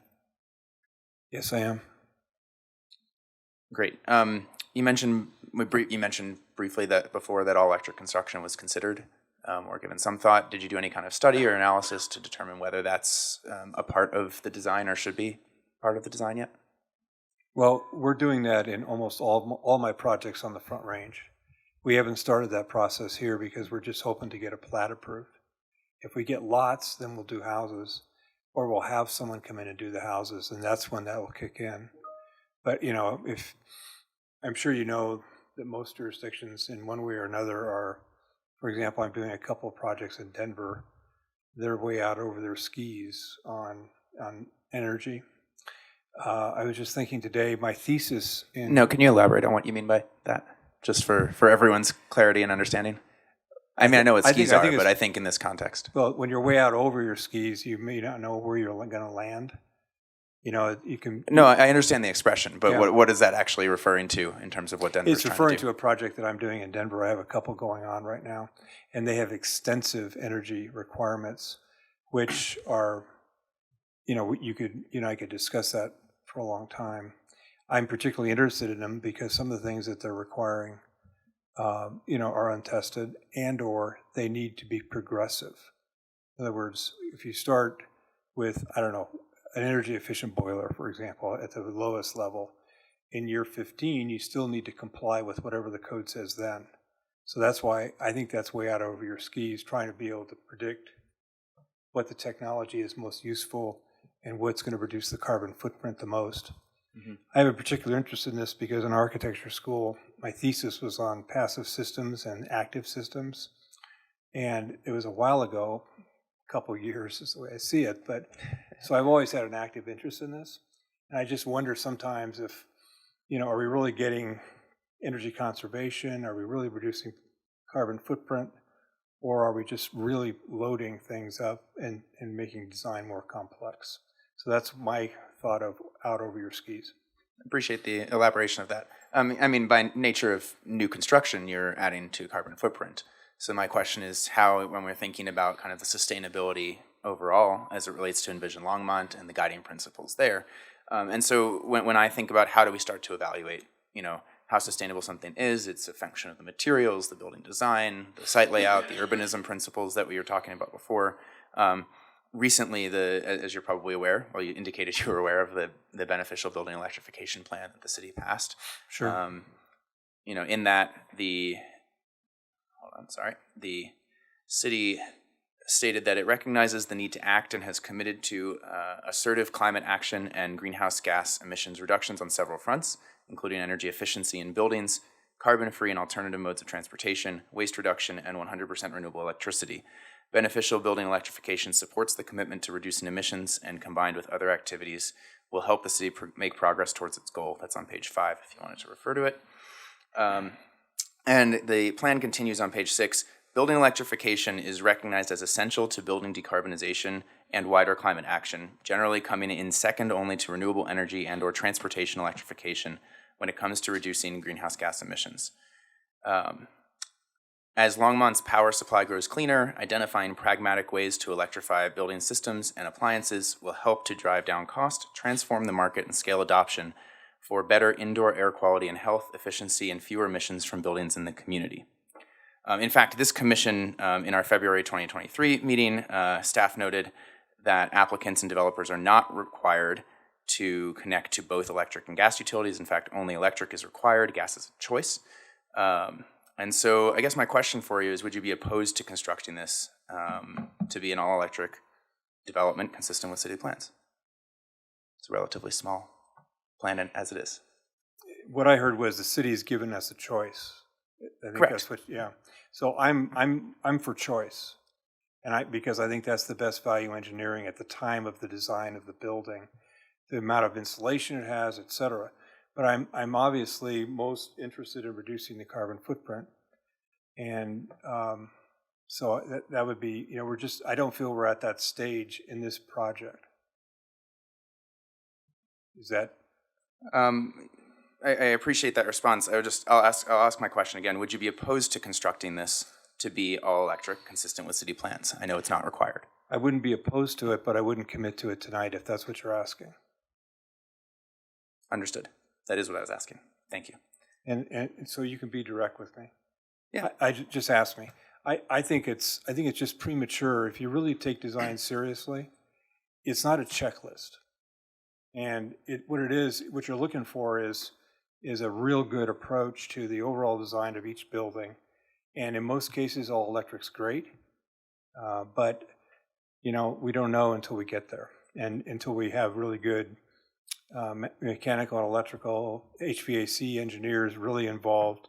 And it's really a systems process and value engineering effort that we would go through, and we take it seriously. So I appreciate you taking that seriously. I'll just note for the record here that most likely it would be the most efficient way to consider whether that makes sense kind of upfront when you're really starting to embark on the design process, which I know is not now, but would be subsequent.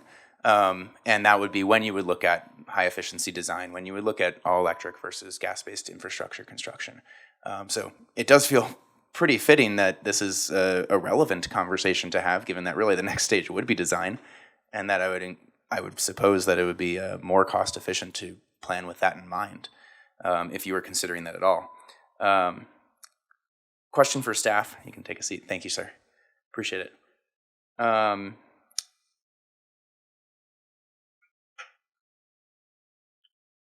Question for whomever would like to answer from staff. Aside from the approved Wallace 4th filing residential units, which the commission approved back in February of this year, are there other residential communities or developments that have been planned or built in Longmont that are all electric residential units? Sure. So give me one moment while I pull the information. Thank you. And just for the record, this was a question that I submitted via email to staff, which I believe the commission received in terms of the question, but not the response. Yes, and I late this afternoon did receive information from Hannah Mulroy, who is one of the sustainability coordinators at Longmont Power. She has indicated that all new single-family homes that are under construction by Habitat for Humanity are all electric currently. In terms of existing electric developments, staff has anecdotal evidence of all electric developments in Longmont, but they have not yet done a formal inventory. Platte River somewhat recently developed a list of all electric homes targeted for rebate outreach, but there were really just a couple hundred single-family homes, and no note was made whether they were adjacent to one another or not.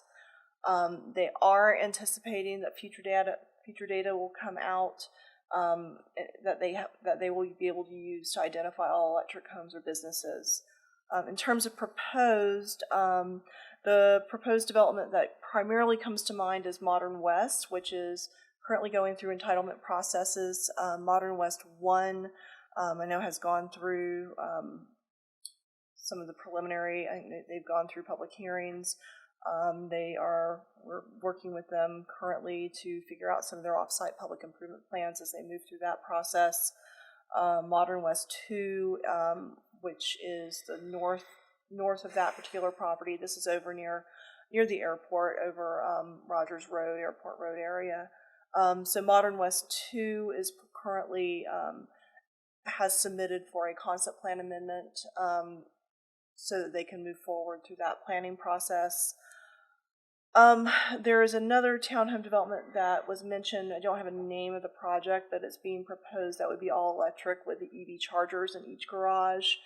And they've got a few other all electric concepts they've seen in pre-application, but they haven't moved forward through the development process. So we're seeing it. We don't have, the records aren't necessarily there for the older developments because this really is something that's fairly new to the radar in terms of sustainability goals.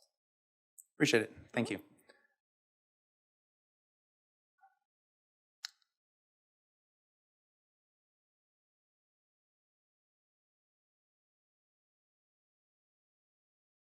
I will reserve my time for now. Thank you. Jennifer, I believe you have information on the notification. You can do that as well. Yeah, that'd be great. So Mr. Bestall does have a copy on his screen as well. I'm looking at affidavits in my on our digital files stating that the notices were sent on, as noted, July 23rd, 2022, with a 1,000-foot radius map and approximately 3 pages of mailing labels at 30 labels per page.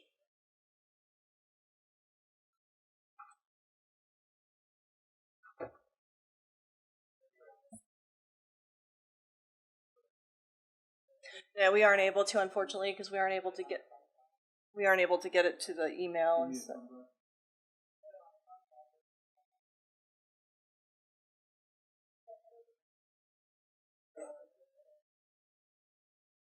And again, I do apologize for the oversight. No problem. While they are getting the thumb drive all loaded, I'm going to go ahead, and I believe Commissioner Goldberg is next. Mr. Chairman, I do have an answer for your question if we have a brief moment. Sure. Thanks. I believe it was Commissioner Height who gave us the correct answer previously, but under the code section 1502.040J8, the commission only needs to consider adequacy of notice if it's a question during the hearing. Okay. So I think best practice would indicate we should include it in the packet going forward, but since it only is triggered if there's a question about it, the commission doesn't need to make a determination about the adequacy. Thank you very much, Jeremy. Of course.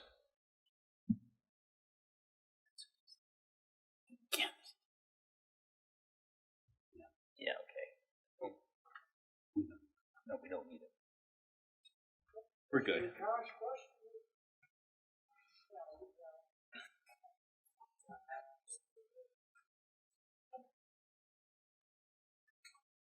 Everyone.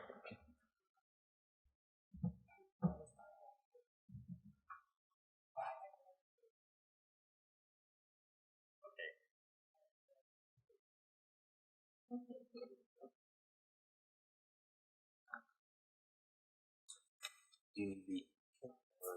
I think we should gather decorum of our meeting here. We're going to put it up on the screen? No? Okay. Okay, good. We can move forward. Commissioner Goldberg. Okay, thanks, Chairman. Thanks, Jane, and thanks to the applicant for navigating that scenario. Do you prefer Jennifer or Ms. Hewitt-Apperson? Jennifer's fine. Okay, Jennifer, thanks. It's less cumbersome. I'm not going to confirm or deny that, but thank you. Jennifer works great for me. Hey, Jennifer, did this project before us undergo the DRC, the review committee? Yes. In that process? Yes, all of our projects go through the DRC process. Yeah. Is one of those items kind of proving that it aligns to Envision Longmont? Or maybe, is that maybe a secondary review that you complete? So in terms of the alignment with the Envision Longmont, I will have to say that was something that would have been done during the final development plan amendment process, which happened 1.5 project managers before me. Okay. So realistically, I'm the third planner who has not just worked on this particular project, but in terms of the process. So, but that would have been handled at the FDP amendment process. Okay. When I see things like this project embraces a compact and efficient pattern of growth, promotes a sustainable mix of land uses, maintains and enhances the character of established neighborhoods, and focuses on infill. What part of the review committee is that, or review process is that? That would be planning. That would be the planning review. Cool. So it would be less involved with the the engineering and public safety staff, and that really falls under the planning review. Cool. And then do you stand by the information that your team put together, and calling out these scenarios where the project meets these goals? I would say so. Yeah, okay, thank you. We continue to read, there's other parts of the review criteria that talks about the project being compatible with the surrounding neighborhood, meeting city standards, not adversely affecting surrounding neighborhoods and those sort of things. I think what's clear to me is your team reviewed all of that review criteria and didn't have any red flags. Correct. I think additionally, you offered in your packet the kind of justification as to this is a bit of a weird project. It has this kind of unique approach with a overall development plan and final development plans that kind of serve that goal. But the applicant in this project before us has kind of followed those steps properly. Is that correct? That's correct.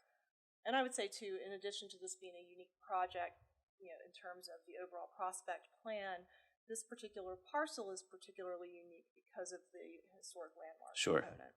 Sure. I think that touches on something that that we can get to now. I think it's important to notice that the applicant seemed to work cooperatively with the Historic Preservation Commission, right? I think they had a couple different criteria they had to meet. They had to get approval one time, and then a year later had to meet that burden, and they did check those boxes. Is that accurate? Correct. And then they also went one step further, which the original certificate of appropriateness did not require that they amend the landmark designation. That was something in working with staff that we determined would really make sense just from a housekeeping standpoint, for lack of a better way of putting it, just to make sure it was perfectly clear that the landmark status applied to the structures and not the larger property as a whole, because that distinction can get important at times. Great. Yeah, thank you. I did want to follow up on a question from Commissioner Height. Can you confirm that this the various access pathways here can accommodate the emergency vehicles? I know the applicant's really close to Mark Sampson, but did your team confirm that it meets all the requirements there? Mark is a member of our DRC, and he would not sign off on any project that he could not get his trucks and aerial apparatus through. And he signed off on this? Correct. Okay, thank you.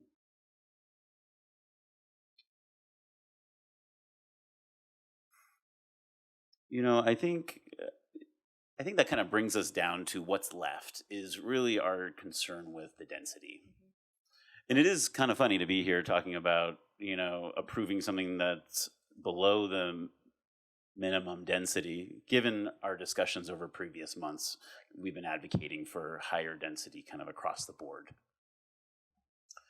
But I really share the, point of view that our chairman had, which is, we should look at this a little bit more, case by case. Yes, this historic lot 6, I think, is taking up a bunch of the space, and the other 5 are kind of smaller lots. And so when you do the math, they're actually pretty dense. They're kind of meeting the goal. Do you agree? I would say so. Lot 6 is more than 3 times the size of the standard lot in this particular in this proposed subdivision. In fact, it's nearly 4 times the size of your standard. These lots are 4,500 square feet, and then you have lot 6, which is substantially larger, and that really is to accommodate continued preservation of these historic structures. And so the size of lot 6 really does drive down the overall density of this particular subdivision. Cool. As I reflect on some of our conversations in the past as we were looking closer at code and, kind of staging from, this height to this height to this height, in various scenarios, I did buy into the applicant's argument that there is some staging going on here with these kind of larger lots out closer to the main road, and as you get to the heart of this really wonderful and dynamic prospect, growing in density and really realizing its new urban potential. So I kind of bought into that. So I guess as I look around at my peers here, I don't have a problem. I guess I don't have a big problem with this project. I think the applicant has done a good job to meet the needs of the historic landmark, to use this space, to use this lot wisely. He's worked collaboratively with the existing HOA or the Prospect Owners Association. I guess maybe I'm assuming that. Can you confirm what was the feedback from the Prospect Owners Association, or did they confirm that Mr. Bestall has been working collaboratively with them? So we do have, there is information in the packet going back to the FDP amendment, and that's really where they put in their comments relating One was about appropriate utilities. Right. So the fifth filing, there was feedback back in 2021. That's really the last official Yeah. information we received from them. So yeah, there has been a lot of coordination going on with this project, both and especially with the fourth filing. And you haven't had any unusual communications from them about how they hate this project or I haven't received this is incompatible in any way? I have not received anything. And they were invited to be here tonight if there was any major problem or if they found this to be incompatible. They were included in the formal notice, yes. Yeah. So I think there's a lot of reasons to approve this project. I think the applicant brought, a good project that is using this land wisely. Sure, I share some of Commissioner Popkins' passion for creating more sustainable property. I certainly see an opportunity to push harder for higher density, or we could certainly weave in a reason not to approve it because it didn't quite hit 6 dwelling units per acre. But I think if we take a step back, actually this is serving the community well and meeting the overall goals of this part of our town. So I don't have any problems with it. I'm not ready to require or mandate the applicant to go all electric. I don't really see that as my role to enforce right now. So I look forward to hearing from the rest of the commissioners, but I'd be inclined to support this project. Thank you. Commissioner Popkin. Thank you, Commissioner Pullen. I appreciate the passion and clarity that Commissioner Goldberg always brings to the conversation. Thank you. In slight disagreement, though, I will note that many who have worked on and many hours and time and focus that has been devoted to the consideration of electrification in the community has stated in the electrification plan on page 6. Get that right. Correct, page 6. States at the top, electrification is necessary and imminent. And while that is not a policy requirement currently in the code or approved as a policy for all new construction, it is worth taking serious consideration of as a commission, thinking about approving new development and new construction that will last for hopefully longer than multiple decades, if designed correctly. These properties, this plan, as well as any other plan that comes before this commission, should be built with sustainability and longevity in mind. And it is always more costly to convert properties to electric rather than build them from the start. I also disagree with the applicant's take on the state of the industry in terms of air and ground source heat pumps. They have improved significantly. And while I don't want to require a certain exact technology or product be used, I do feel it necessary to reflect when we think about the sustainability of this, when we think about how that really is the central vision of Envision Longmont, how we factor in the considerations for sustainability here. And high efficient electric construction is considered really the gold standard now of new residential development. And we have seen multiple examples in our own community already on that front. So with that said, and Jane, I've emailed you the text for this condition I would like to introduce here very recently. So if you haven't checked your email in the last 5 minutes, you would not have seen it. Or if you don't have access to it there, just if it's easy for the minutes and notes or to put up on the screen. So with that, I'd like to introduce one condition here for this 5th filing. Approval is contingent upon all electric construction in alignment with the City of Longmont's Beneficial Building Electrification Plan and the central vision of sustainability in Envision Longmont, pending no objections from Longmont Power and Communications.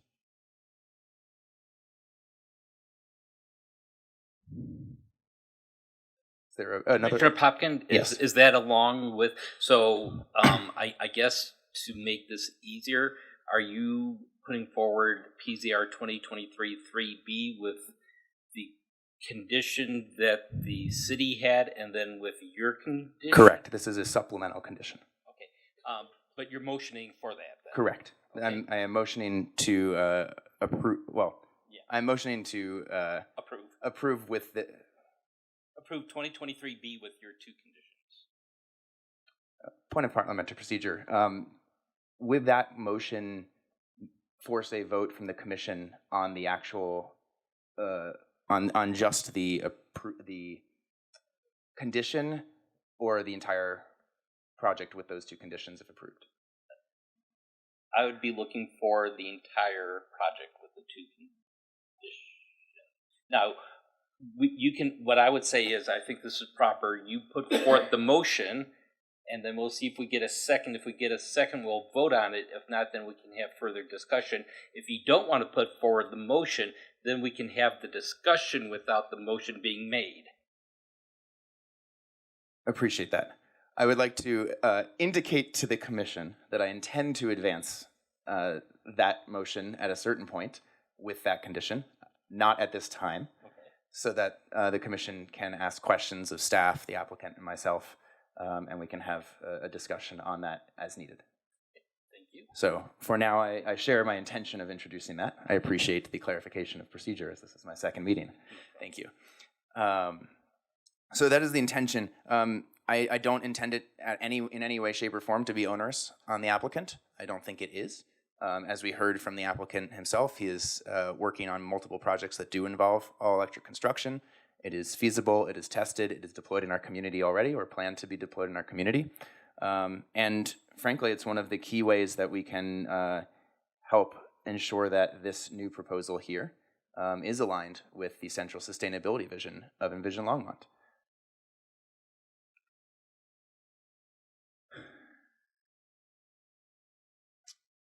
One second.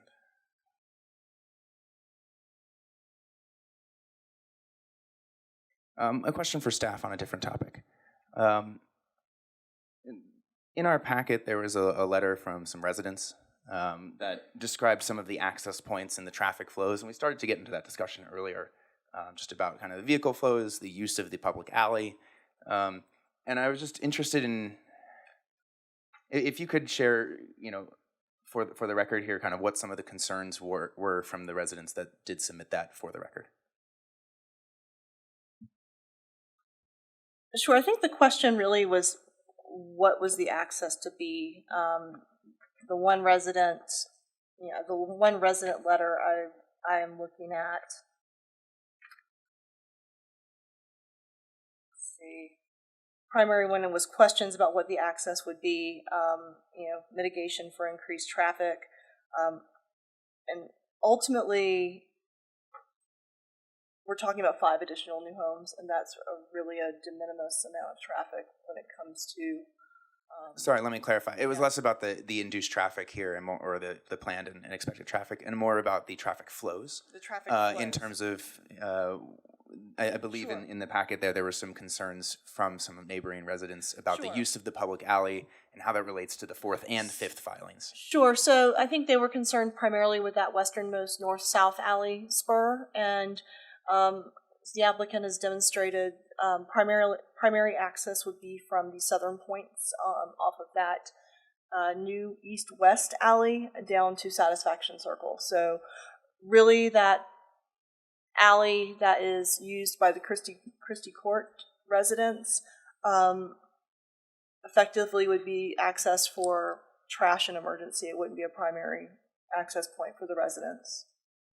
It would continue to be used in the same way that it is. Got it. And just to clarify, that's the opinion of you and maybe the other review. That's our understanding. Yeah. That's our understanding. One of the proposals, I think, in their letter was considering, if indeed the Satisfaction Circle is extended and connected to that public alley as a part of the 4th plat, which I know is not what we're discussing officially here, potentially converting that alley into a one-way street just to kind of control a little bit of the flow there for the residents.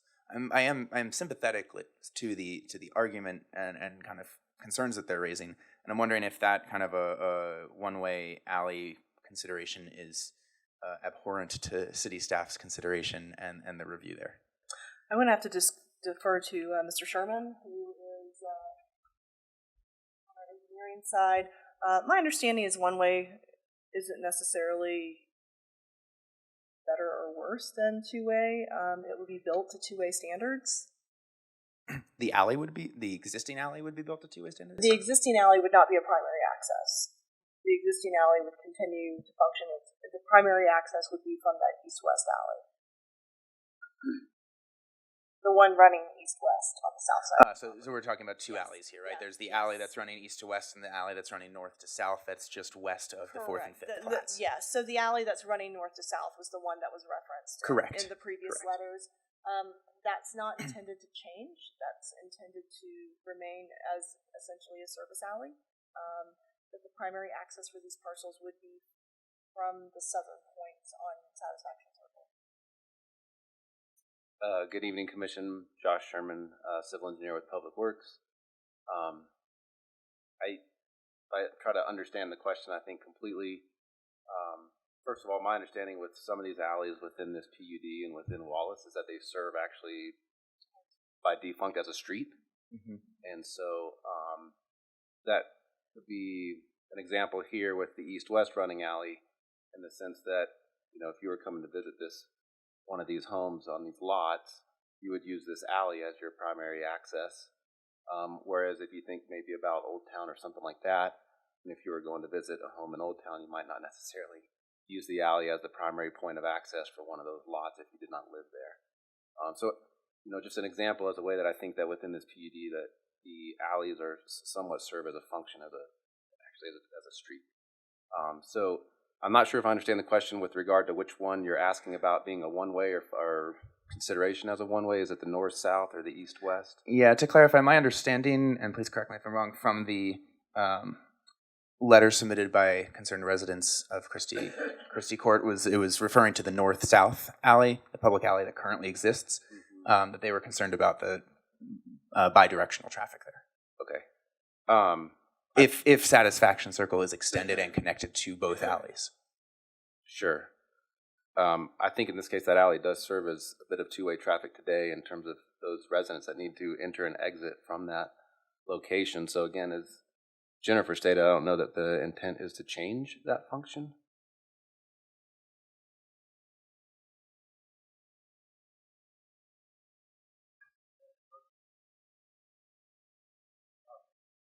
Chairman, Mr. Popham, the north-south is a two-way, and there's a number of garages that are on that people come north and then head south on.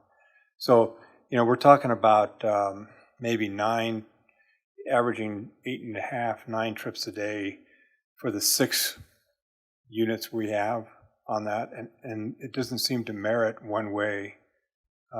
You know, the flexibility of being able to move in different directions is probably more valid in terms of relieving any possible congestion, but we just don't, like I think has been pointed out, we just don't have the density to create any traffic concerns. I appreciate it. Thank you.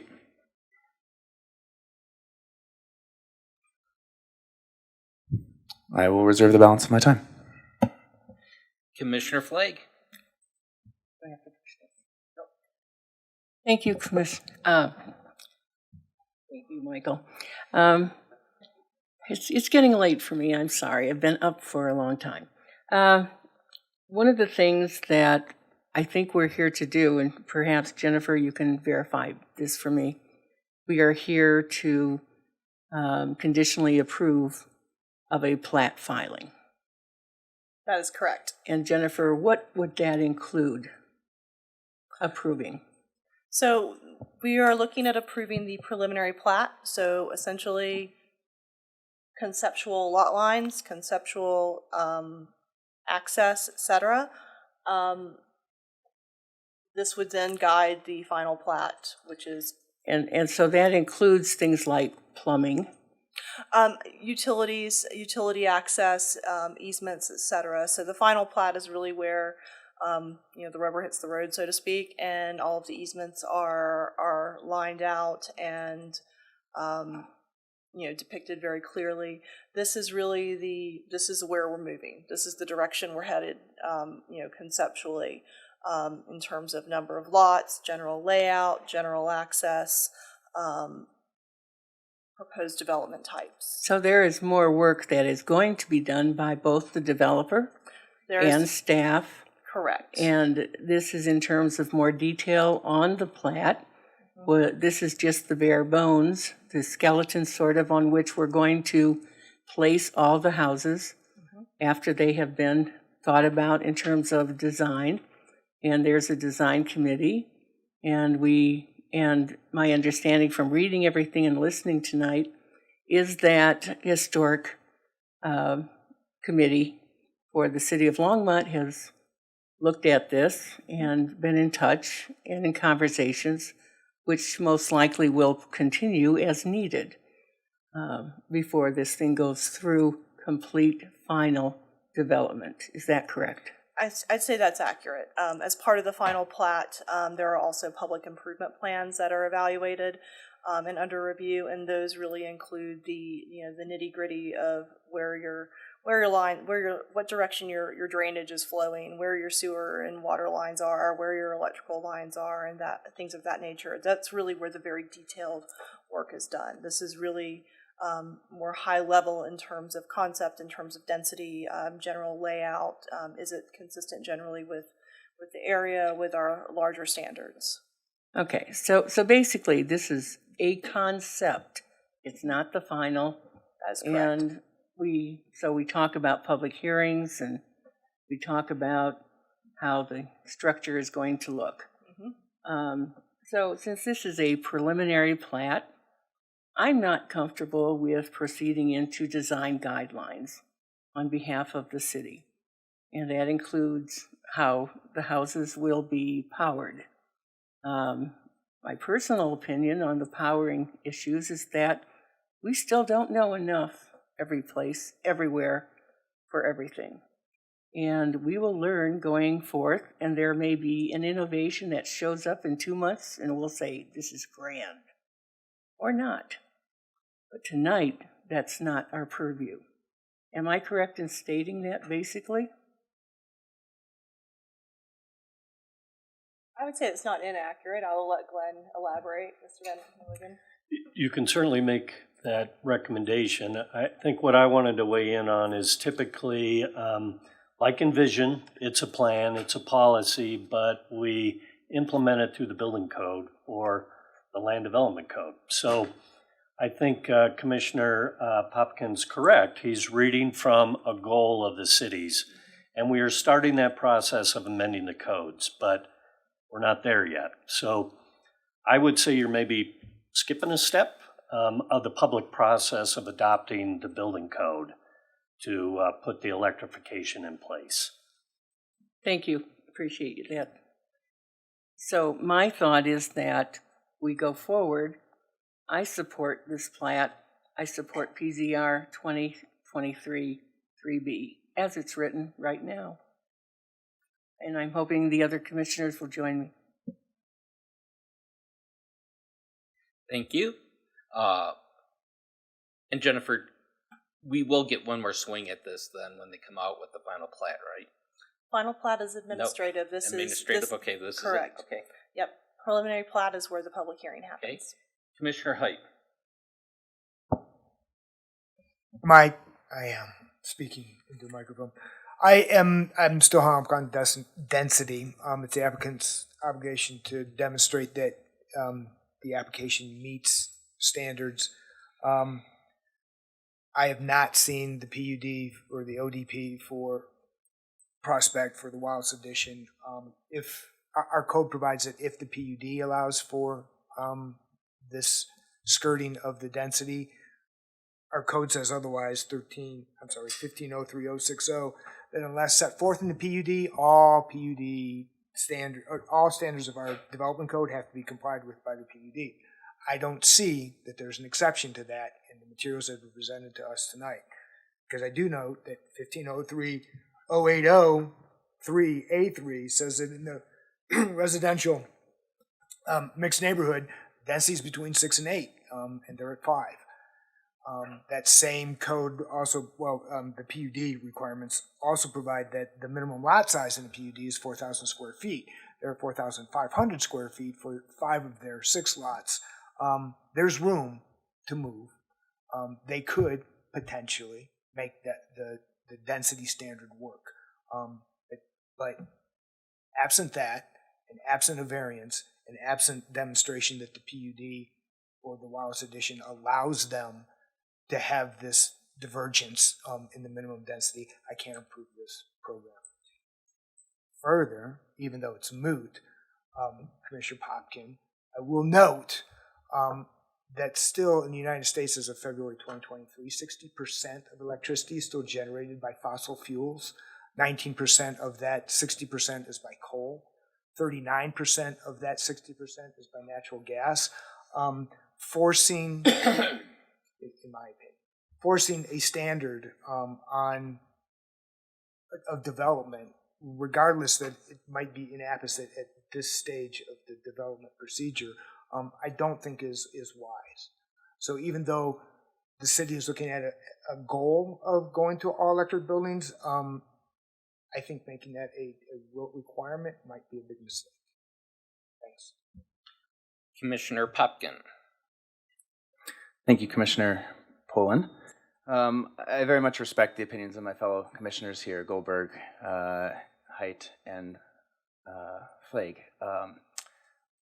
That said, I would like to point us to the, actually, in response to Commissioner Height's point there, I take mild issue with the overall power generation being a relevant consideration here. I recognize that power in the United States is generated from a number of different sources, some of which is renewable, some of which is fossil-based, and that actually bears little resemblance, in my opinion, here as to whether this particular development should be a certain type of construction in terms of the utilities here. To Jennifer's point before, the utilities are a factor in our consideration right now. And what I will point out for my fellow commissioners is by not considering the motion I intend to introduce momentarily, we are actually shifting the cost burden of electrification over to future residents.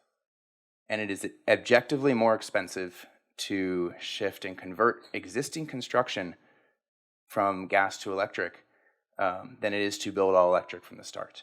In fact, it can be virtually cost neutral depending on the exact climate, market, and project that you design it to. So from my perspective, I think we should seriously give consideration not just to the goal, but actually the goal is already approved by City Council in the electrification plan. It's just not a requirement in our code yet. So the goal has been stated and approved, and we know that is the direction the city is moving towards. And so I would like to remind the commission, and while each commissioner is entitled to his or her own opinion here, I would like to recognize the acknowledgments from the Longmont electrification plan, which states that this work, or the plan, was made possible with contributions from the City of Longmont staff, community and industry stakeholders, and leaders from peer communities. The city convened a building electrification feasibility committee tasked with guiding and informing the planning process and the plan content, focused on community and equity priorities, workforce considerations, communication strategies, and implementation details. The committee comprised the following individuals representing city staff and a variety of sectors within the community. I won't read the entire list right now, but I would encourage you to take a look on page 2 of the Beneficial Building Electrification Plan. So while I respect your own individual opinions, there's already been a serious effort in the city to not only think about what the goal might be, but actually to state a direction, to make it very clear the direction that the city intends to move, and has outlined effectively an implementation plan.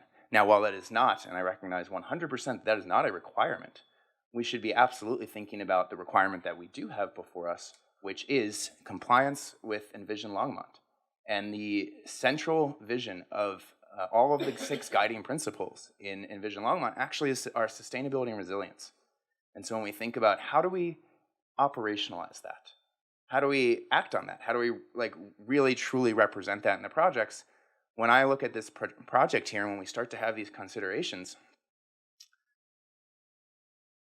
I see a project where there's a lack of consideration to really modern technology at this point, and frankly, a less sustainable project than we could be encouraging at this point.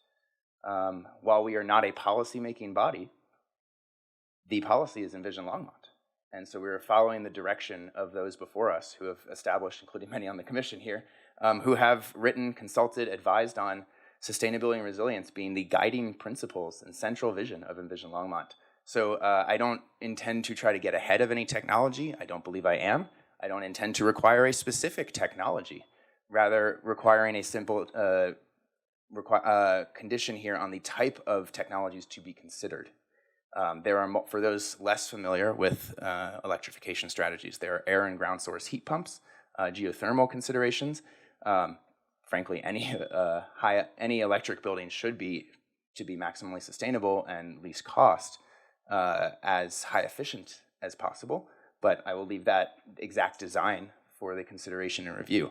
My intention here, actually, simply stated, is to align with review criteria 1, and frankly, to help give clarity to the next stages of this process, such that, frankly, we don't waste time thinking about something that the city hopes to be outdated, and as already stated, is not the direction the city of Longmont intends to move.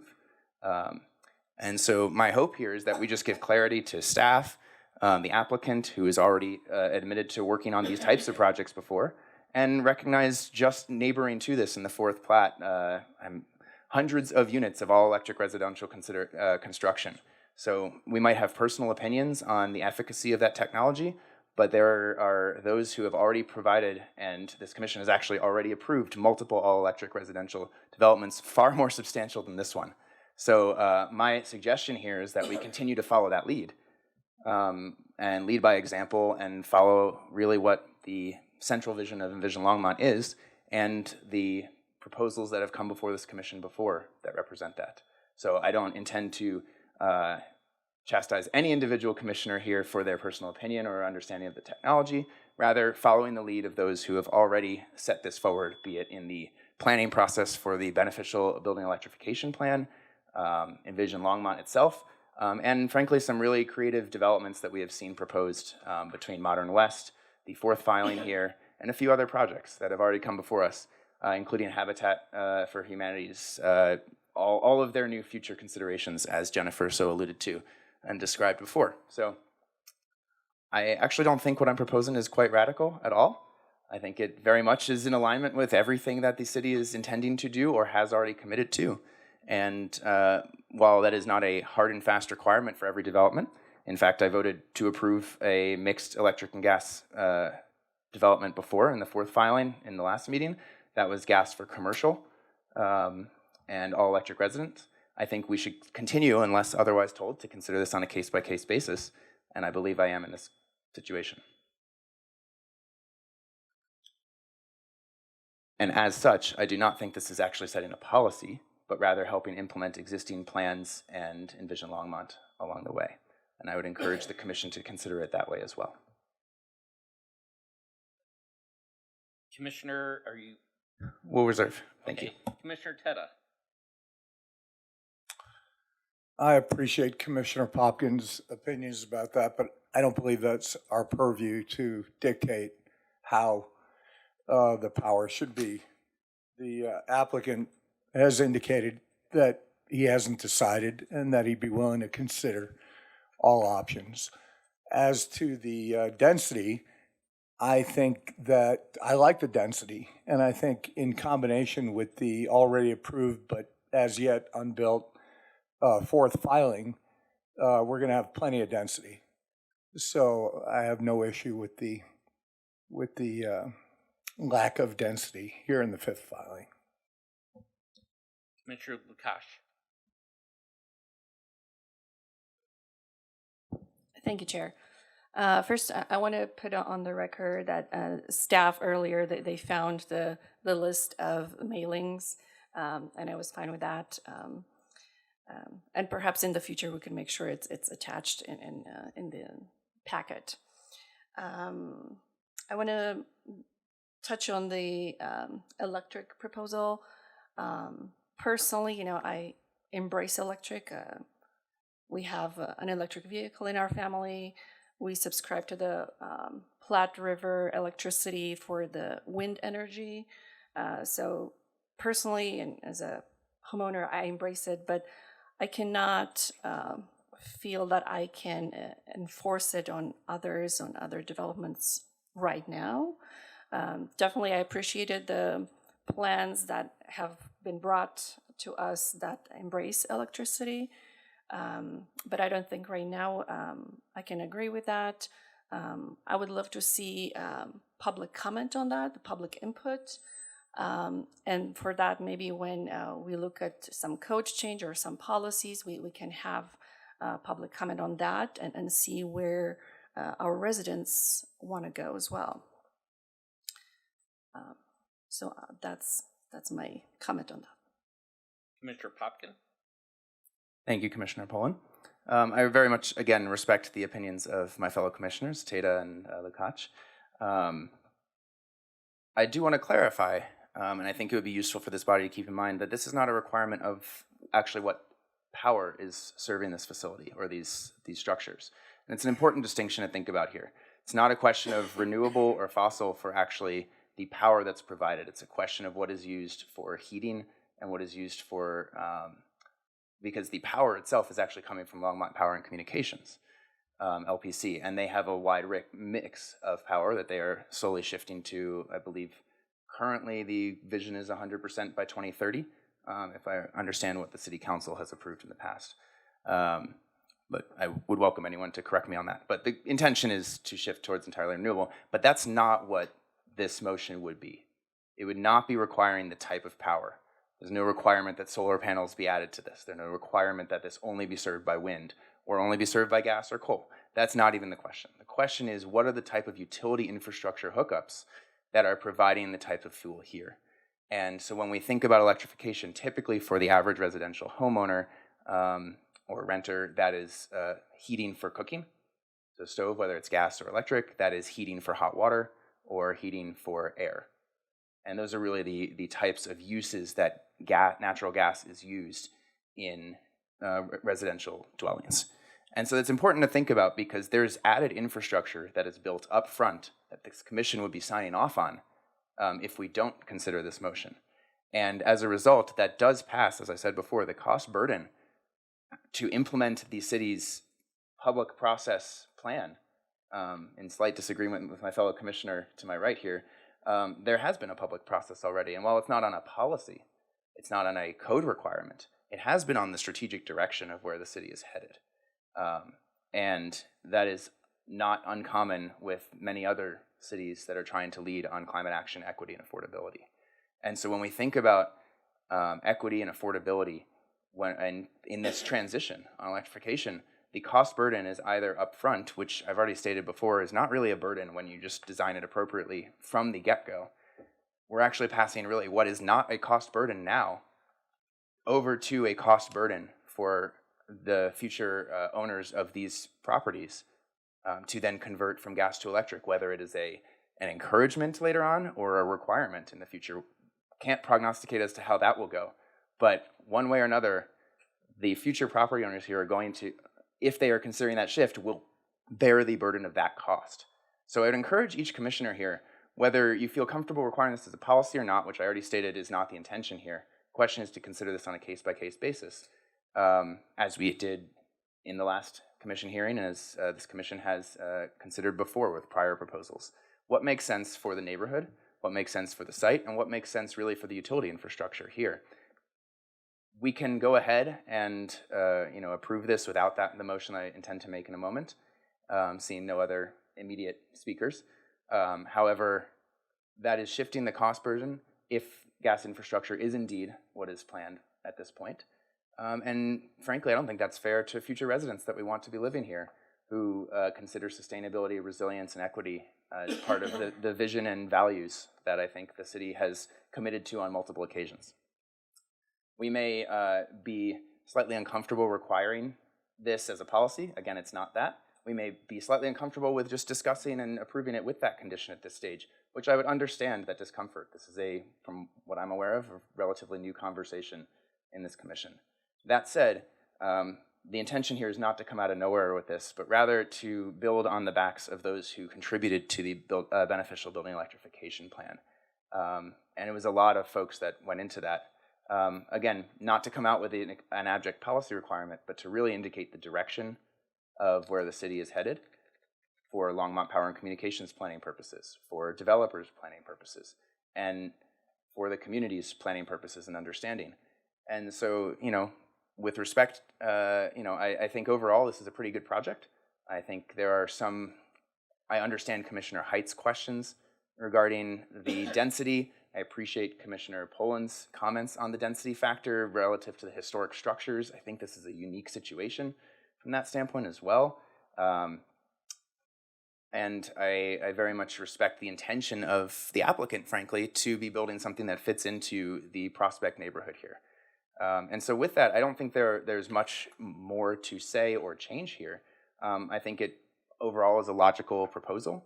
I think it will make effective use of that space. I might wish there's a little bit more density in terms of, relating to that, but, that is something that we have to weigh, and relative to the surrounding properties and a lot of other factors that would influence that, including the ability for traffic factors that would come if we did make it increasingly dense there, or doubled or tripled that if it was a multifamily type property. So there are a lot of factors that go into the density. I respect that. I think the applicant is generally well intended with the proposal, and has stated himself that he intends to explore different technologies. I'm hoping to use this as an opportunity to clarify what should be looked at. And given that residential properties across the city of Longmont have been approved to be all electric, I don't see any real issue there, especially considering that this is really aligned, truly aligned with the fact that electrification, as stated in the plan that City Council reviewed and approved last fall, as being necessary and imminent. So with that, I would like to make a motion to approve with that, I would like to make a motion to approve PZR 2023-3B with the staff recommended condition, as well as the condition that I shared earlier, but I will reread that just for everyone's benefit and understanding. The approval is contingent upon all electric construction in alignment with the City of Longmont's beneficial building electrification plan and the central vision of sustainability in Envision Longmont, pending no objections from Longmont Power and Communications. Very good. We have a motion. Do we have a second? Commissioner Flagg? I think it's been we have to first go through, when we get back, we first have to verify if there's a second for the motion or not. There's a motion on, and that's what we have to resolve first. Do we have a second?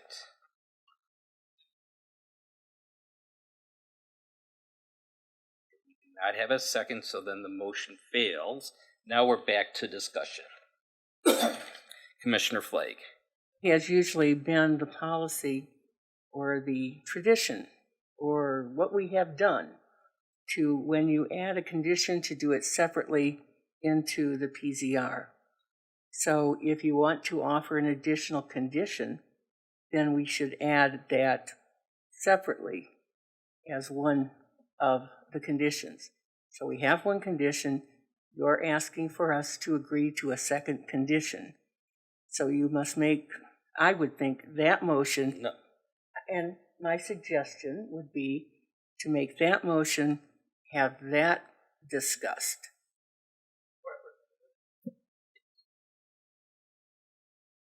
Yeah, point of personal privilege. I respect Commissioner Flagg entirely and was trying to clarify that exact process previously such that we didn't run into this discussion. So if in any way that is not the preferred process, I apologize. Because the goal was to really, if possible, take a vote solely on that condition for the purpose of discussion. My understanding from the from the chairman before was that that was not the process. Jeremy? I think, in my opinion, I think that was the proper process of adding the condition on to the staff condition and voting on that resolution as one package with both conditions. I think we could have done it separately as well, but I think that was the cleanest way of having it with the staff, in my opinion. Commissioner. Oh, Commissioner. In the past, though, we have done it so that we don't end up with a situation where we're not discussing the whole thing. So one of the things that we've done, and I know I've offered conditions previously, we've discussed them and agreed or disagreed to add them. And then I think we did that maybe 2 sessions ago, actually, with a condition that was offered up. And the commission discussed it and then did not agree to add that into the entire recommendation. I think in general that's what we did. We discussed, he brought forth, he was going to put forth, we did discuss it, he put forth the motion, and basically by us not having a second, that was a way to say that it was not an accepted condition. And Mr. Chairman, if I may, Yes. I'll be happy to look into that issue, Chairman Flagg, just to address it for the next next meeting. But I think we're fine for this procedural meeting. My legal opinion. Commissioner Popkin? Yeah, point of personal privilege there again on this. I actually would have preferred Commissioner Flagg's approach because I didn't want to in any way shut down any other fellow commissioners from proposing conditions or considerations before this body. So I hope we can look into this because I actually very much respect the intention of what you were going for and was trying to do the same. With that, because of that misunderstanding, I would like to call the previous, I don't know if it's called a point of parliamentary procedure. Would it be called the previous question to vote on the same, or motion the same amendment or consideration? I just want to make sure that none of the other fellow commissioners were confused on that point when discussing how we were approaching this. I'd hate for process to get in the way of substance.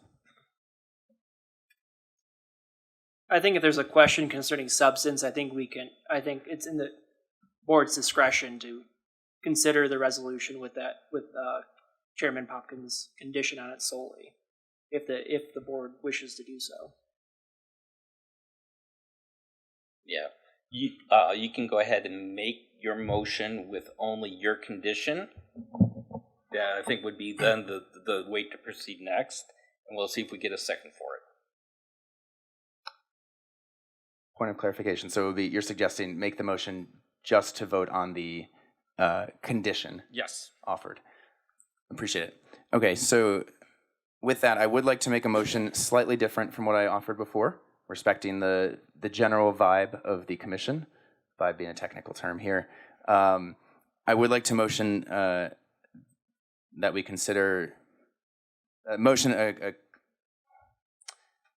condition that approval is contingent upon all electric construction be strongly considered in alignment with the City of Longmont's beneficial building electrification plan and the central vision of sustainability and Envision Longmont, pending no objections from Longmont Power and Communication. The operative change there being a shift from mandatory to strongly considered in the review process that precedes us. Okay, do we have a second? Commissioner Teta? Commissioner Goldberg? No seconds? Okay, go ahead. We'll go with your question. Jeremy? This question is for Jeremy. Yeah. There. Jeremy, is this an enforceable condition? Are we cool for?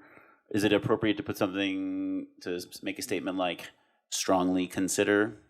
Who's accountable in the end as to whether the applicant and the city staff strongly consider? I'm in spirit, I'm aligned with our commissioner. I just want to make sure we're putting something in front of us that's legit. I believe based on our code ordinance, Commissioner Goldberg, if there's a kind of a subjective criteria within the condition, it would come down to the director's decision whether or not the development met that criteria. Strongly consider it.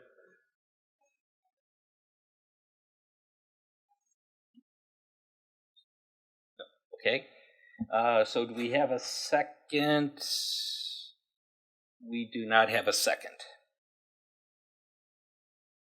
Okay, Commissioner Teta, so the motion fails.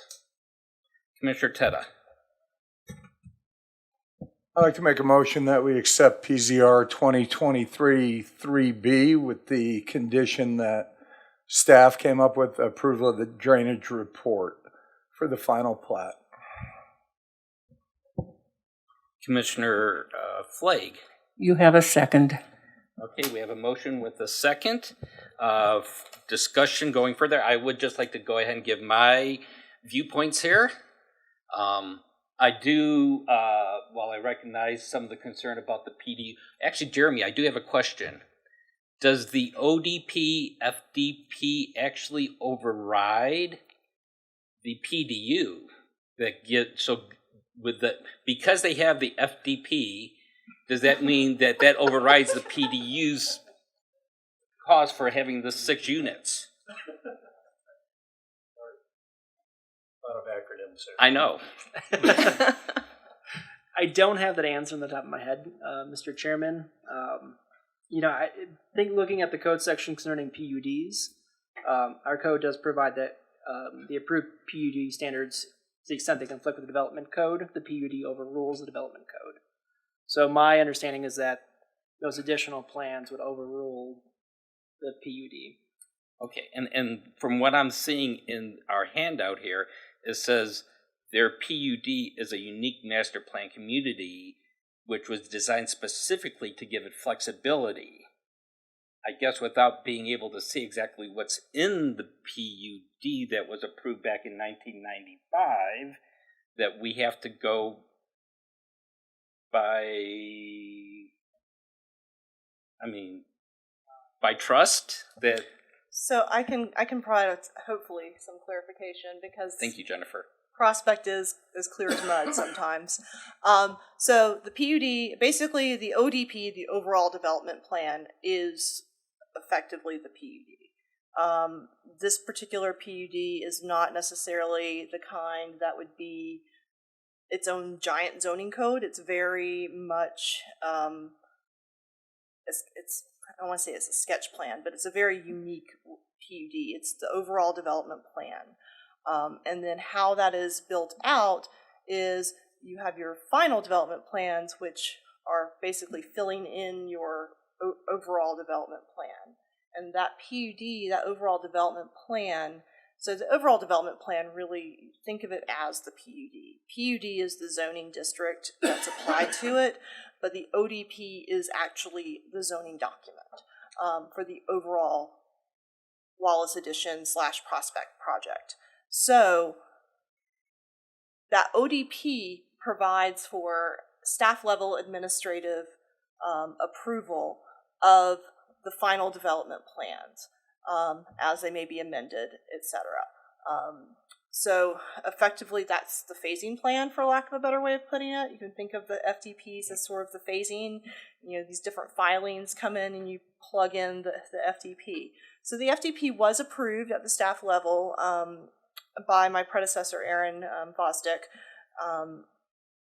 who really was the keeper of a lot of the Prospect FDPs in her time in the city. So that was approved in 2021, and it was determined to be consistent with the overall development plan. It was, which in turn would be consistent with Envision Longmont. Although it should be noted too that Prospect as a plan unit development predates Envision Longmont by a good 20 years. So it was determined that at that time when the FDP was approved, or the FDP amendment for this particular filing was approved, it was determined to be consistent with the Prospect overall development plan, and then ultimately with the overall comprehensive plan, Envision Longmont. So once that was done, once that FDP is approved, then it gets kicked back to go through the very specific development review process, which starts with this preliminary development or preliminary plat. And that's where we are today. It's a long and winding road. Good. I feel comfortable myself with approving this with the 5 structures plus the 6th historical with all the assorted buildings. In regards with the electric, I would like it to be known in this conversation, my feelings are the fact that at this time, I do not want to set a precedent of this commission forcing somebody to go all electric at this time. It's not part of the code until it becomes part of the code. I feel uneasy about forcing that condition upon a builder. The applicant has stated that they are considering it, seriously considering it, they would consider it. And for the ones that we have approved that are all electric, those were not our conditions. Those were their choices, and we supported those choices, but it doesn't mean we put that condition on them. I'm just not ready to take that step as a commission to set the precedent, because once we do it the first time, it's almost then expected to go forward. That's for the city council to make it into code. That's when I'll be comfortable enforcing it then.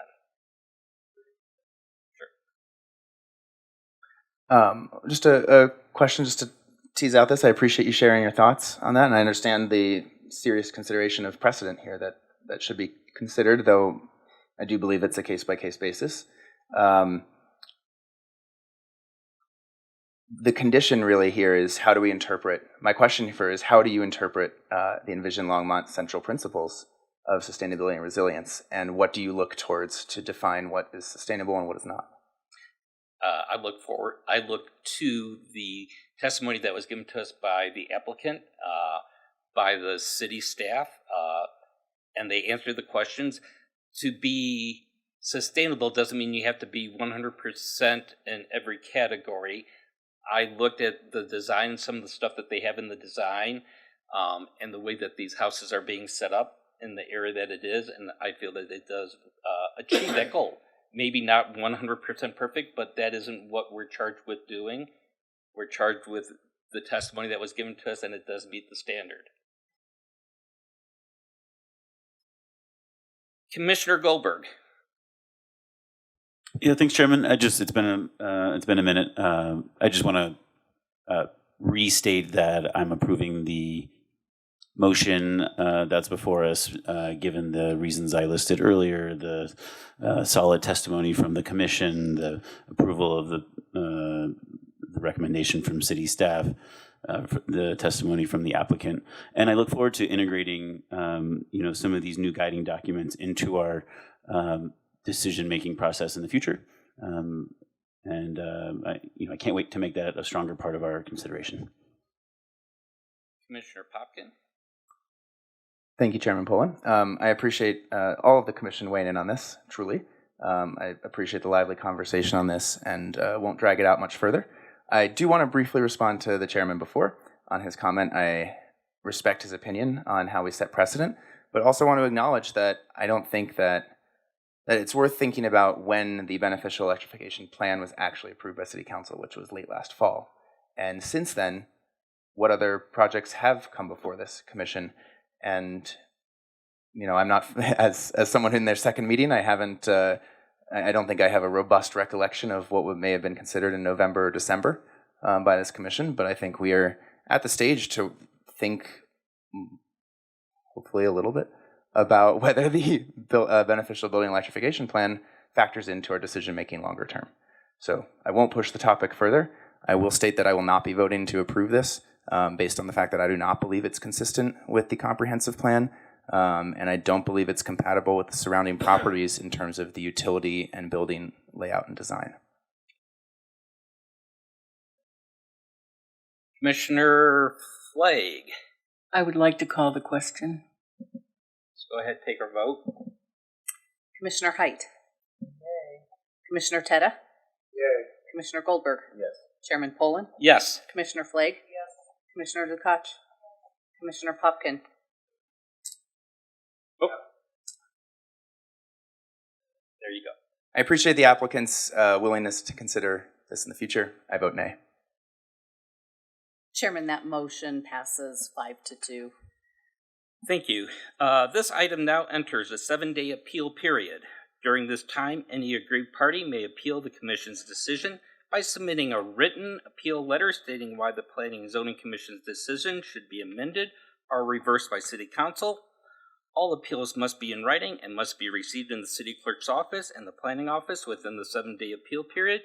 The appeal period begins Thursday, April 20th at 8 a.m. and ends Wednesday, April 26th at 5 p.m. That is our item for the public hearing. We're on to other business. Jane. No list. Okay, so I will go ahead and open up public invited to be heard in case there's anybody in the office who would like to, or in the building who would like to come forward and speak about anything that was not on the agenda today. And seeing nobody come forward, I will go ahead and close in public invited to be heard. Next is items from the commission.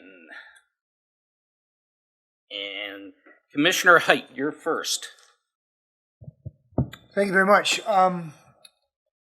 During one of our breaks, I spoke with Assistant City Attorney Terrell regarding the admonishments that we are not to participate in ex parte communications. And it occurs to me that some of the public invited to speak presentations that we've heard recently are addressing in advance some projects that are very likely, if not assured, to come before us. And I find it somewhat troubling that we're being inundated by one side, the public side of this, without an applicant's presentation or an ability to defend themselves. That said, we need to weigh that against this is the public invited to be heard aspect of our hearing. So we want the public to talk, but we don't want to be pre-influenced. And it's a very tight line that we're having to deal with. So I kind of are going to ask the attorney's office to provide some guidance to us. I know that there's been some discussion about it in that we shouldn't go out to sites, we shouldn't separately, privately speak with the public about projects that we know are going to come up, but it seems in this context we have a huge balancing act to deal with. Jeremy. Thank you, Mr. Commissioner, or Mr. Chairman. Commissioner Height, I do understand your concerns and will continue to evaluate it. It's my understanding from speaking with staff that staff has spoke to the groups and informed them of the proper place to make those comments is during the public hearing, not during the public invite to be heard. Unfortunately, from our initial understanding of the situation, dealing with First Amendment considerations, we're kind of limited on what we can do with the public invite to be heard. But, you know, that's an excellent point, and I completely understand your position, and that's something I will look into for our next meeting. Commissioner Flagg. Hi, I have, I was going to make comments along that line as the commissioner did. I thought it was interesting that we allowed them to go ahead and make a presentation in effect using our systems if it's just public invited to be heard, because it seemed to formalize that they could make a presentation rather than a comment. And I have one more item I wanted to bring up.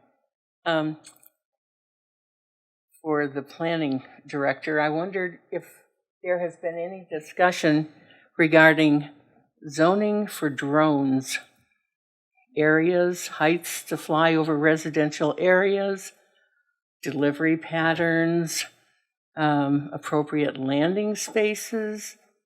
I don't know if anybody else reads the comments that have been made at Next Door and other places regarding privacy issues. I think I did see that comment, as a matter of fact. That was a good one. The short answer is no. In fact, I haven't seen anything in professional publications that takes a zoning approach to limiting drones. It may be an FAA requirement, but I don't know. Is there a local community that says you must stay within a certain airspace? Or? I read something today that came through my email. I can forward it to you. Okay. And you can take a look and see what you think. My concern is that this is an issue that is now, and perhaps we need to think about how we're going to approach it going forward, because they are talking about delivery systems happening, perhaps not in Longmont, but we don't know. Thank you. Yeah, I guess if you could look at, my initial gut tells me that may not be a zoning, it's more of a FAA or... That's what I thought too. But can you look into that for us, please? We don't, airplanes follow a certain corridor. What we do from a zoning standpoint is we notify the people that there might be something flying over and there could be impacts from it. But yeah, drone. I'd be happy to look into it. Commissioner Lukash. Thank you, Chair. I have a different proposal here.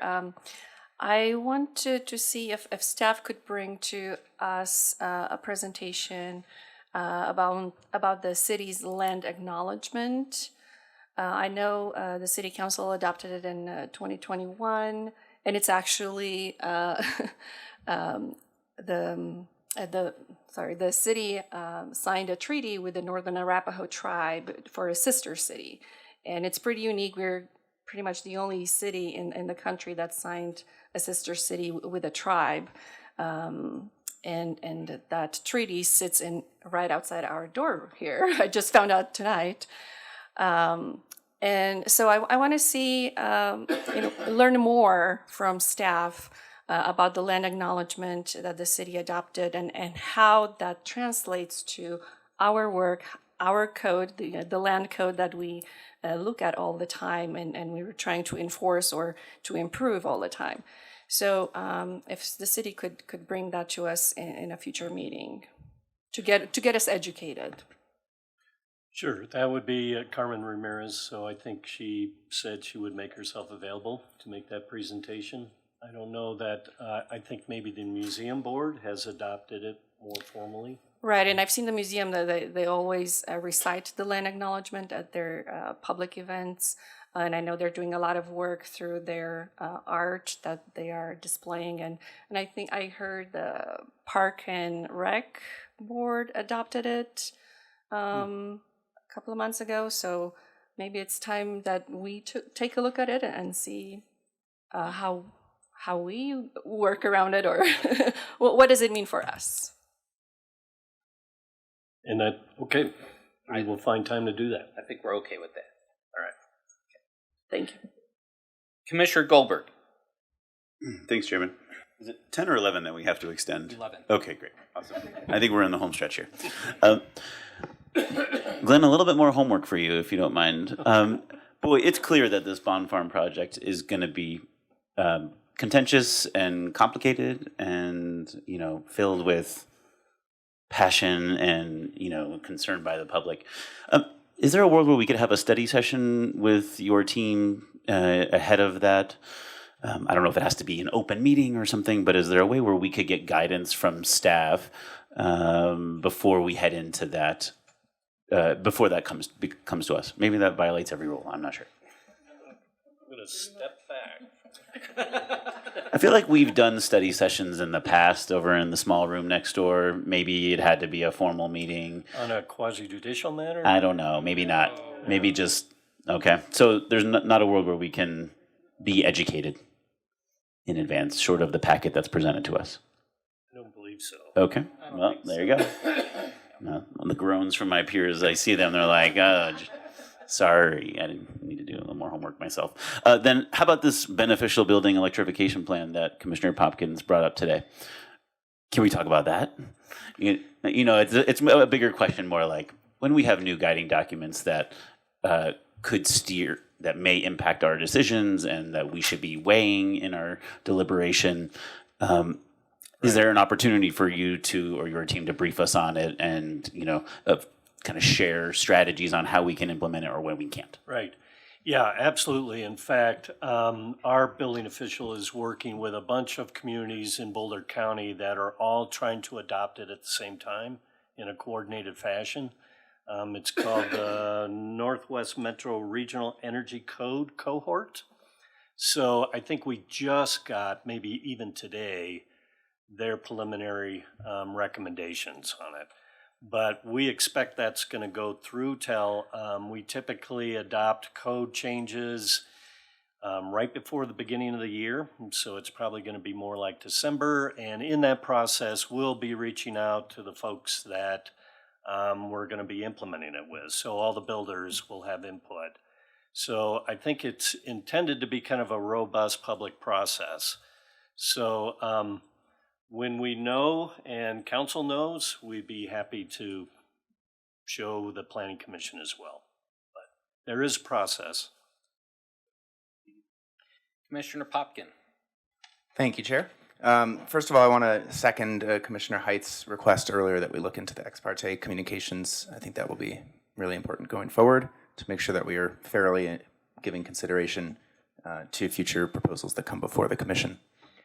Secondly, I want to thank the entire Commission for a robust and lively conversation on the electrification considerations here. I appreciated everyone's point there, and while I may respectfully disagree, I do appreciate the conversation. I also wanted to second, well, it wasn't really a request, but I appreciate Commissioner Goldberg's thought on the study session on this, and given the timeline that you're suggesting here, such that I don't make motions to table every proposal going forward until after December, I might suggest we do have some kind of study session in the not too distant future on how to consider the current plan relative to our decision making. Otherwise, we may be approving numerous different site plans and layouts that would be in conflict with something that City Council might approve come 8 months from now. Yeah, again, I guess I'll fall back that we implement plans through the code. In this case, the code will go to City Council. It's out of the Land Development Code. As far as, do you want me just to present the process then? I'm not sure what you're asking. The process would be helpful, but I think more importantly, we have a guiding document, really, though not a formal, code or ordinance here on this. But we do have a guiding document that states clear intentions, definitions, technologies, and a robust process that went into forming that strategy. That, in my opinion, informs how I think about the definitions of some of the terminology that we have in Envision Longmont.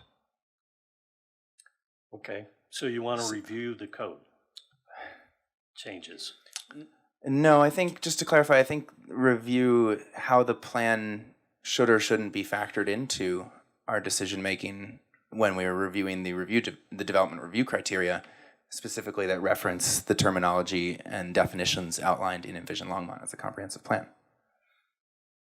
I'm happy to talk offline about clarifying exactly what we might want to cover there, but I think the intention of Commissioner Goldberg was to just get clarity on this regard, and I would welcome that. What we can consider and to what degree we can consider it. Exactly. No, thanks. Okay. Is that it for the Commission? Items from Council Representative Rodriguez. That mic is straight up. He's not. Always very thorough. Okay. Items from Planning Director Glenn Van Nimwegen. I'm surprised this didn't come up, but the Senate Bill 213 that is coming forward, I just want to assure you that staff is paying a lot of attention to that. Jeremy is certainly paying attention to it. I think the council recommended denial unless it's changed. We're seeing changes already, so it's definitely a piece of Play-Doh at this time, but we'd certainly like to present that to you as well at some point. Please. That is all I have. Okay. With all that being said, we are in adjournment.